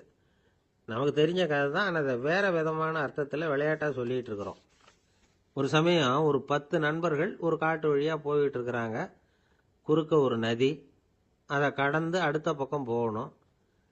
எல்லாரும் ஒரு வழியா கடந்து அடுத்த கரைக்கு போய் சேர்ந்துட்டாங்க. அங்க போய் சேர்ந்ததுக்கு அப்புறம் எல்லாரும் பத்திரமா சேர்ந்துட்டோமா அப்படின்னு தெரிஞ்சுக்கிறதுக்காக எண்ணி பார்க்கறான் அந்த கூட்டத்து தலைவன். அவங்க மொத்தம் 10 பேர். ஆனா அவன் எண்ணி பார்க்கறப்போ 9 தான் வருது. ஏன்னா அவன் தன்னை விட்டுட்டான். எதிரில் நிக்கிறவங்கள மட்டுமே எண்றான். ஐயோ, 10வது ஆள் எங்கேங்கிறான், பதறான். சரி, நீ இரு, நான் எண்ணி பார்க்கறேன்னு சொல்லிவிட்டு இன்னொருத்தன் என்றான். அவனும் தன்னை விட்டுட்டு என்றான். 9 தான் வருது. எல்லாரும் கொய்யோ முறையோன்னு கத்த ஆரம்பிச்சிட்டாங்க. அந்த சமயத்தில் ஒரு பெரியவர் அந்த பக்கமாக வர்றார். என்ன விஷயம்னு விசாரிக்கிறார். 10வது ஆளை 6 அடிச்சுட்டு போட்டுது அப்படின்னு சொல்லி இவங்க அழறாங்க. சரி, அழாதீங்க அப்படின்னு சொல்லி அந்த தலைவனை பார்த்து இப்படி வாங்குறார். வர்றான். இப்போ எனக்கு முன்னாடி ஒரு தரம் எண்ணு பார்க்கலாம்ங்கிறார். 1 2 3ன்னு ஆரம்பிச்சு 9ல் முடிக்கிறான். உடனே பெரியவர், நீ தான் அந்த 10வது ஆள் அப்படிங்கிறார். இது உண்மை. நாம தான் அது. நாம தான் நம்மளை வேற எங்கேயோ தேடிட்டு இருக்கிறோம். நாம எங்கேயோ தேடிட்டு இருக்கிறோமே, அந்த பிரம்மம் நாம தான். இப்படி ஒரு பெரிய உண்மையை விளக்கறதுக்காக தான் அப்படி ஒரு கதை சொல்லப்பட்டது. ஆனா அதை நாம வேற விதமா வேடிக்கையா உபயோகப்படுத்திட்டு இருக்கிறோம். எப்படி தெரியுமா? ஒரு ஆத்தங்கரையில ஒரு 10 பேர் முழிச்சுக்கிட்டே நின்றுட்டு இருந்தாங்களாம். அந்த பக்கமா வந்த ஒருத்தன், ஏன் இப்படி முழிச்சுக்கிட்டு நிக்கிறீங்கன்னு கேட்டிருக்கிறான். எங்களுக்கு நீச்சல் தெரியாது, நாங்கெல்லாம் அடுத்த கரைக்கு போய் சேரணும் அப்படின்னு நாங்களாம். சரி, நான் கொண்டுட்டு போய் விடுறேன். எல்லாரும் அக்கறைக்கு போய் சேர்ந்த உடனே ஆளுக்கு ₹1 வீதமா மொத்தம் ₹10 எனக்கு கொடுக்கணும் அப்படின்னு இருக்கான் இவன். சரின்னு ஒத்துக்கிட்டாங்க. இவன் ஒவ்வொருத்தரா கையை பிடிச்சி மெதுவா ஆத்துல இறக்கி அழைச்சிட்டு போயிட்டான். 9 பேரை கரை சேர்த்துட்டான். 10வது ஆள் பாதி ஆத்துல போயிட்டு இருக்கிறப்ப திடீர்னு வெள்ளம் வந்துட்டுது. புடி நழுவி போச்சு. கையை விட்டுட்டான். வெள்ளம் அடிச்சிட்டு போட்டுது. அழைச்சிட்டு வந்தவன் நீச்சல் அடிச்சு தட்டு தடுமாறி கரைக்கு சேர்ந்துட்டான். கரையில் இருந்தவங்களுக்கு இந்த விஷயம் தெரியாது. இருந்தாலும் இவன் உடம்பு பூரா நனைஞ்சி கொஞ்சம் அதிகமாக மூச்சு வாங்க நின்றுக்கிட்டு இருந்தானா, ஏங்க ஏன் இப்படி மூச்சு வாங்குது, என்ன விஷயம் அப்படின்னு கேட்டாங்களாம். அதுக்கு இவன் கொஞ்சமாக அலட்டிக்காம சொன்னானா, வேற ஒன்றும் இல்லை, நீங்கள் கொடுக்க வேண்டிய 10 ரூபாயில் 1 ரூபா குறைஞ்சி போச்சு, அவ்வளவுதான் அப்படின்னா. இந்த உலகத்தில் தான் மட்டும் வாழ்ந்தா போதும் அப்படின்னு நினைக்கிறவங்க உண்டு. தானும் வாழணும், அடுத்தவங்களும் வாழணும் அப்படின்னு நினைக்கிறவங்களும் உண்டு. முதல்ல சொன்ன வகையை சேர்ந்த மனிதர்கள் எப்படி தெரியுமா? எப்படியாவது தான் மட்டும் வாழ்ந்தால் போதுங்கிற நினைப்பு தான் எப்பவும் அவங்களுக்கு இருக்கும். தங்களுடைய வளர்ச்சிக்கு எது தடையா இருந்தாலும் சரி, யார் தடையா இருந்தாலும் சரி, அதை அழிச்சுட்டு தான் மறுவேலை பார்ப்பாங்க. அவங்கெல்லாம் பாவ காரியங்களுக்கு தயங்குறதே இல்லை. அப்படிப்பட்ட வாழ்க்கை அவங்களுக்கே இடைஞ்சல அமைஞ்சு விடுறது உண்டு. அதை விளக்கறதுக்கு ஒரு கதையும் உண்டு. ஒரு ஊர்ல அப்படிப்பட்ட ஆள் ஒருத்தன் இருந்திருக்கான். நிறைய பாவங்களை செஞ்சவன். அதன் காரணமா நரகப்படுகொழியில விழுந்துட்டான். நரகப்படுகொழிங்கிறது ஒரு பெரிய கிணறு மாதிரி. ஏற்கனவே பாவம் செஞ்சவங்க நிறைய பேர் அதில் விழுந்து கிடக்குறாங்க. உள்ள ஏகப்பட்ட சத்தம், எல்லாம் அந்த பாவாத்மாக்கள் போடுற சத்தம். இப்போ விழுந்தானே, இவனும் சத்தம் போட்டான். இவன் போடுற சத்தம் கொஞ்சம் அதிகமாக கேட்டுது, விழுந்தது. இந்த கிணத்துக்கு பக்கத்தில் புத்தர் உட்கார்ந்துருக்கிறார். அவர் காதில் இவன் போடுற சத்தம் விழுந்தது. உடனே அந்த கிணத்தடிக்கு போனார், குனிஞ்சு பார்த்தார். சாமி என்னை காப்பாத்துங்க அப்படின்னு கத்தனான் இவன். புத்தர் அவனை கொஞ்சம் கவனிச்சு பார்த்தார். மனித சமுதாயத்துக்கு அவன் என்னென்ன கெடுதல் பண்ணியிருக்கிறாங்கிற விவரம்லாம் அவர் மனக்கண்ணில் தெரிஞ்சது. அவருக்கு எல்லாம் புரிஞ்சு போச்சு. இருந்தாலும் அவனை காப்பாத்துறதுக்கு ஏதாவது வழி உண்டா அப்படின்னு யோசிச்சார். அவன் தன்னுடைய வாழ்நாளில் ஏதாவது நல்லது செஞ்சிருக்கானா அப்படின்னு பார்த்தார். ஒரே ஒரு சமயம் அவன் தன்னுடைய காலடியில மிதிபட இருந்த சிலந்தியை மிதிக்காமல் தாண்டி போயிருக்கிறான். இந்த ஒரு காரியத்துக்காக அவனை கரையேற்ற முடியுமா அப்படின்னு நினைச்சார். அவ்வளவுதான். உடனே அவர் கையில ஒரு சிலந்தி வந்து உட்காந்துதான். அதுகிட்ட இருந்து நூல் இழை வெளிவர ஆரம்பிச்சது. அந்த நூல் இழை கிணற்று ஆழம் வரைக்கும் அப்படியே நீண்டுகிட்டே போச்சான். புத்தர் பார்த்தார். இந்த நூலை பிடிச்சிக்கிட்டு மேலே ஏறி வா அப்படின்னார். என்னங்க சொல்றீங்க, இந்த சிலந்தி நூல் என்ன தாங்குமான்னு கத்தினான். எல்லாம் தாங்கும், அதை பிடிச்சிக்கிட்டு ஏறி வா அப்படின்னார். சந்தேகத்தோடவே அவன் அந்த நூல் இழைய பிடிச்சி இழுத்து பார்த்தான். ரொம்ப வலுவா இருந்தது. அவனுக்கு ஆச்சரியம். அதை பிடிச்சிக்கிட்டே மெதுவாக மேலே ஏறி வர ஆரம்பிச்சிட்டான். பாதி தூரம் ஏறி வந்திருப்பான். அப்போ அவன் காலுக்கு கீழே ஏதோ சத்தம். என்னன்னு குனிஞ்சு பார்க்கறான். கீழே கிடந்தவங்க சில பேரும் அந்த நூலை பிடிச்சி மேலே வந்துக்கிட்டு இருக்கிறாங்க. இவனுக்கு கோபம் வந்துட்டுது. தன்னுடைய இடுப்பில் வச்சிருந்த கத்தியை எடுத்து தன்னுடைய காலுக்கு கீழே நூல் இழையை அப்படியே வெட்டி விட்டுட்டான். இனிமேல் நாம மட்டும்தான் மேலே ஏறி வந்துடணும் அப்படின்னு நினச்சிக்கிட்டான். ஆனால் நடந்தது என்ன தெரியுமா? மொத்த நூல் இழையும் அப்படியே அருந்து கீழே விழுந்துட்டுது. அவனும் பொத்துன்னு கீழே விழுந்துட்டான். மறுபடியும் கத்த ஆரம்பிச்சுட்டான். ஏற்கனவே அவன் செஞ்சிருந்த ஒரு சிறு கருணை அந்த நூல் இழைக்கு உறுதியை கொடுத்தது. இப்போ அவன் செஞ்ச பாவம் அந்த நூல் இழைய வலுவிழக்க செஞ்சுட்டுது. அடுத்தவங்களும் வாழணுங்கிற எண்ணம் அவனுக்கு இருந்திருந்தா இப்போ அவனும் கரையேறி வந்திருப்பான், மற்றவங்களும் சௌக்கியமாக வந்து சேர்ந்திருப்பாங்க. அதனால் நாமும் வாழணும், அடுத்தவங்களும் வாழணும் அப்படின்னு நினைக்கிறவன் வாழ்க்கையில் சீக்கிரம் முன்னுக்கு வந்துடுவான்.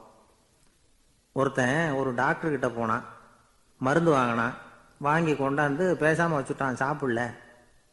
அப்புறம் எதுக்காக அப்பா போய் அவர்கிட்ட மருந்து வாங்கினேன் அப்படின்னு கேட்டாங்க.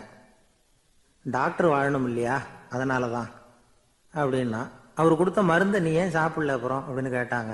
நான் வாழணும் இல்லையா, அதுக்காக தான் அப்படின்னா. ஒரு ஊரில் ஒரு ஆள் இருந்தான். அவனுக்கு வெளிநாட்டுக்கு போகணும்னு ஆசை. ஆனால் அவனுக்கு எந்த மொழியும் தெரியாது. இருந்தாலும் சமாளிச்சுக்கலாம்னு முடிவு பண்ணிட்டு கிளம்பிட்டான். ஏதோ ஒரு தேசத்துக்கு போய் சேர்ந்தான். அங்கே அவனுக்கு யாரையும் தெரியாது. அவங்க என்ன மொழியில் பேசிக்கிறாங்க அப்படிங்கிறது கூட புரியல. என்ன பண்ணுறதுன்னு யோசனை பண்ணிட்டு ஒரு இடத்துல நின்றுக்கிட்டு இருக்கிறான். எதிர ஒரு பெரிய கட்டிடம். நிறைய பேர் உள்ளே போயிட்டு இருக்கிறாங்க. இவனும் அவங்க பின்னாடியே உள்ளே போனான். ஒரு பெரிய அறை, அலங்காரம்லாம் பண்ணி வச்சிருக்கிறாங்க. நிறைய பேர் சாப்பிட்றதுக்காக உட்காந்துருக்குறாங்க. இவனுக்கு நல்ல பசி. அதனால் இவனும் உட்காந்தான். சாப்பாடு போட்டாங்க, சாப்பிட்டான். அன்பான உபசரிப்பு. இவன் மனசு உள்ள நினச்சிக்கிட்டான், இது ஏதோ அரசருடைய அரண்மனை மாதிரி தெரியுது. இன்னைக்கு ஏதோ விருந்து நடக்குது, நல்ல வேளை நம்ம பசியும் தீர்ந்தது அப்படின்னு நினச்சிக்கிட்டே நிமிர்ந்து பார்க்குறான்.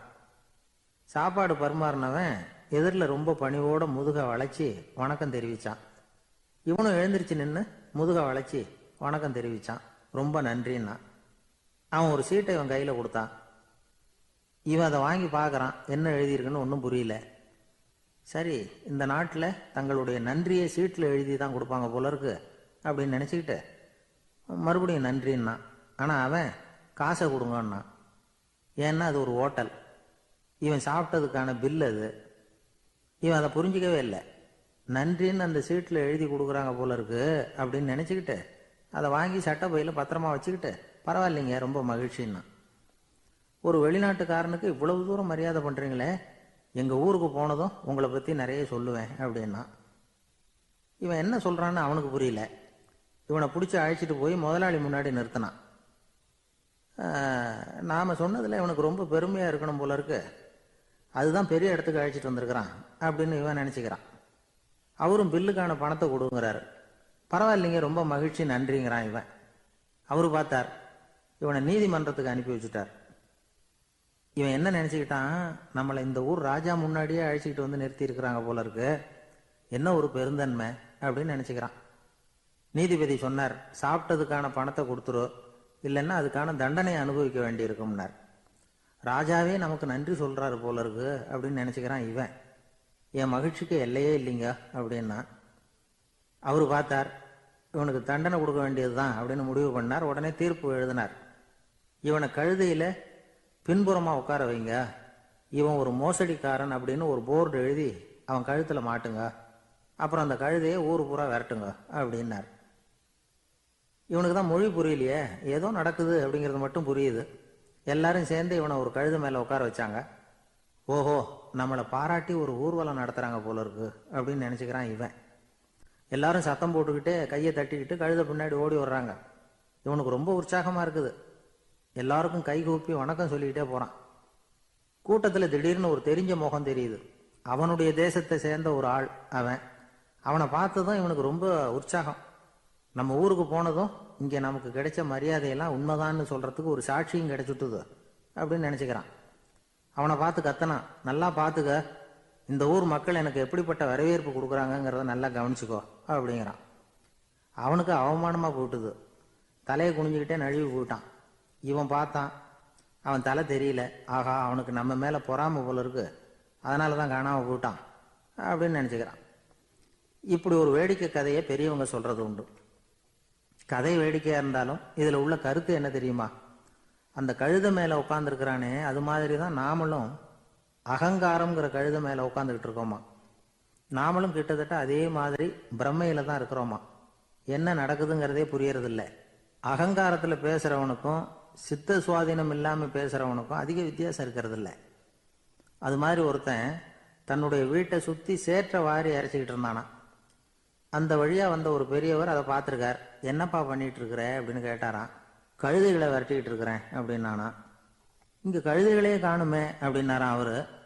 அதுதான் ஏற்கனவே விரட்டி விட்டனே அப்படின்னானா இவன். ஒரு நாள் ஒரு 10-15 பள்ளிக்கூடத்து பிள்ளைங்க தேடிட்டு வந்தாங்க. உங்களை பார்த்துட்டு தான் போகணும், அதுக்காக தான் வந்திருக்கோம்னாங்க. என்ன விஷயம்னு கேட்டோம். நாங்கள்லாம் கூடி ஒரு முடிவு பண்ணியிருக்கிறோம், அதை உங்ககிட்ட சொல்லணும் அப்படின்னாங்க. அதுவும் ஒரு வாண்டு பையன் அதை சொன்னான். என்ன முடிவு அது அப்படின்னு கேட்டோம் ரொம்ப ஆர்வமாக. அதை இப்போ சொல்ல மாட்டோம், எங்களுக்கு பிடிக்கிற மாதிரி ஏதாவது ஒரு தகவல் சொன்னால் அதுக்கப்புறம் நாங்கள் அதை சொல்கிறோம் அப்படின்னா அந்த வாண்டு பையன். சரி, சின்ன பையன்கிட்ட இன்னைக்கு வசமாக மாட்டிக்கிட்டோம் அப்படின்னு நினச்சிக்கிட்டு அவங்களுக்கு தகுந்த மாதிரி ஒரு கதை சொல்ல ஆரம்பித்தோம். அது என்ன கதைன்னா, ஒரு பெரிய காடு, அதில் பலவிதமான மிருகங்கள். அந்த காட்டுக்கு ஒரு சிங்கம் தான் ராஜா. எப்பவும் காட்டுக்கு அதுதானே ராஜா. ஒரு பெரிய யானைக்கு இது பொறுக்கலை. என்ன இது, எப்போ பார்த்தாலும் இங்கே சிங்கத்துக்கே ராஜா பதவி கிடைக்குது, நான்லாம் எவ்வளவு பலசாலியாக இருக்கிறேன், அப்படி இருந்தும் எனக்கு அந்த பதவி கிடைக்கலையே அப்படின்னு தனக்குள்ளே பொறுமிக்கிட்டே இருந்தது. ராஜா பதவியை நினச்சி ரொம்ப ஏக்கம், அதுக்கு பதவி மோகம். இந்த சமயம் பார்த்து ஒரு குள்ள நெறி கூட்டம் அதை தேடிட்டு வந்தது. ஐயா பெரியவங்களே, நீங்கள் இந்த காட்டுக்கு ராஜாவாக இருக்க ஆசைப்படுறீங்க, அதில் ஒன்றும் தப்பு இல்லை. ஆனால் அதுக்கு முன்னாடி நீங்கள் எங்கள் கூட்டத்துக்கு கொஞ்ச நாள் தலைவராக இருங்க, அதாவது ராஜாவாக இருங்களேன், உங்களுக்கும் ஒரு ட்ரைனிங் கிடைச்சது மாதிரி இருக்கும் அப்படின்னு சொல்லியிருக்குது இந்த கூட்டம், குள்ள நெறி கூட்டம். இதை கேட்ட உடனே யானைக்கு ரொம்ப சந்தோஷம் தாங்கலை. அதுதான் எப்போன்னு பதவிக்காக காத்துக்கிட்டு இருக்குதே. இருந்தாலும் கொஞ்சம் பிகுவோட, சரி நீங்கள்லாம் இவ்வளவு தூரம் என்ன தேடிட்டு வந்து கேட்கறதுனால மறுக்க முடியல, அப்படின்னு ரொம்ப ஏதோ அவளுக்கு சிரமப்பட்டு ஒத்துக்கிறது மாதிரி ஒத்துக்கிட்டது. ஏதோ உங்கள் ஆசைக்கு கட்டுப்படுறேன், கொஞ்ச நாள் உங்கள் கூட்டத்துக்கு ராஜாவாக இருக்கிறதுக்கு சம்மதிக்கிறேன் அப்படின்னுது. உடனே அந்த யானை ராஜ நடை போட ஆரம்பிச்சுட்டுது. யானை சாதாரணமாக நடந்தாவே எப்படி இருக்குங்கிறது நமக்கு தெரியும். அதுவே ராஜ நடை நடந்தால் எப்படி இருக்கும் கற்பனை பண்ணி பாருங்க. யானை முன்னாடி கம்பீரமாக போய்கிட்டு இருக்குது, தலைவர் இல்லையா, அதனால குள்ள நரிகள்லாம் ரொம்ப அடக்கமாக அது பின்னாடி அணிவகுத்து போயிட்டு இருக்குது. ராஜா வாழ்க, மன்னர் வாழ்க அப்படின்னு கோஷம் வேற. யானைக்கு தலைகால புரியல, அவ்வளவு சந்தோஷம். அந்த யானைக்கு செருக்கு, ஆணவம் எல்லாம் ஏற்பட்டு போச்சு. அதுக்கப்புறம் அது தரையை பார்க்குமா, நிமிர்ந்து நடக்க ஆரம்பிச்சுட்டுது. தரையை பார்க்கறதே இல்லை. அப்படி போயிட்டு இருக்கிறப்போ ஒரு சதுப்பு நிலத்தில் திடீர்னு காலை வச்சுட்டுது. அவ்வளவுதான், கால் உள்ள போட்டுது. இன்னொரு காலை எடுத்து வச்சுது, அதுவும் உள்ள போட்டுது. அந்த 2 காலையும் எடுக்கிறதுக்காக அடுத்த 2 காலையும் அழுத்திச்சு, அதுவும் உள்ள போக ஆரம்பிச்சுட்டுது. இப்ப 4 காலம் வசமா சேத்துல அழுந்தி போச்சு, எடுக்க முடியல. குள்ள நரிகள்லாம் அதை சுத்தி சுத்தி வந்தது. சிலது சுத்தி நின்று டான்ஸ் ஆட ஆரம்பிச்சுட்டுது யானையை பார்த்துட்டு. இதை யானை பார்த்தது. என்ன இது தலைவர், நான் தவிச்சுக்கிட்டு இருக்கிறேன், தொண்டர்கள்லாம் சுத்தி நின்று வேடிக்கை பார்த்துக்கிட்டு இருக்கிறீங்க, டான்ஸ் ஆடுறீங்க அப்படின்னு கேட்டுதான். தொண்டர்களே, தலைவர் நான் தவிச்சுக்கிட்டு இருக்கிறது உங்களுக்கு தெரியலையா? இப்போ உடனே உங்க தலைவரை காப்பாற்ற வேண்டியது உங்க கடமை இல்லையா அப்படின்னு கத்துச்சான் அந்த யானை. குள்ள நரிகள்ல ஒன்று முன்னாடி நின்று அந்த யானையை பார்த்துதான், தலைவரே, எங்களுக்கு ரொம்ப நாளா ஒரு ஆசை, அந்த ஆசையை நிறைவேற்றிக்கிறதுக்காகத்தான் உங்களை எங்க தலைவரா ஏத்துக்கிறோம்னு சொன்னோம் அப்படின்னு தான். என்ன ஆசை?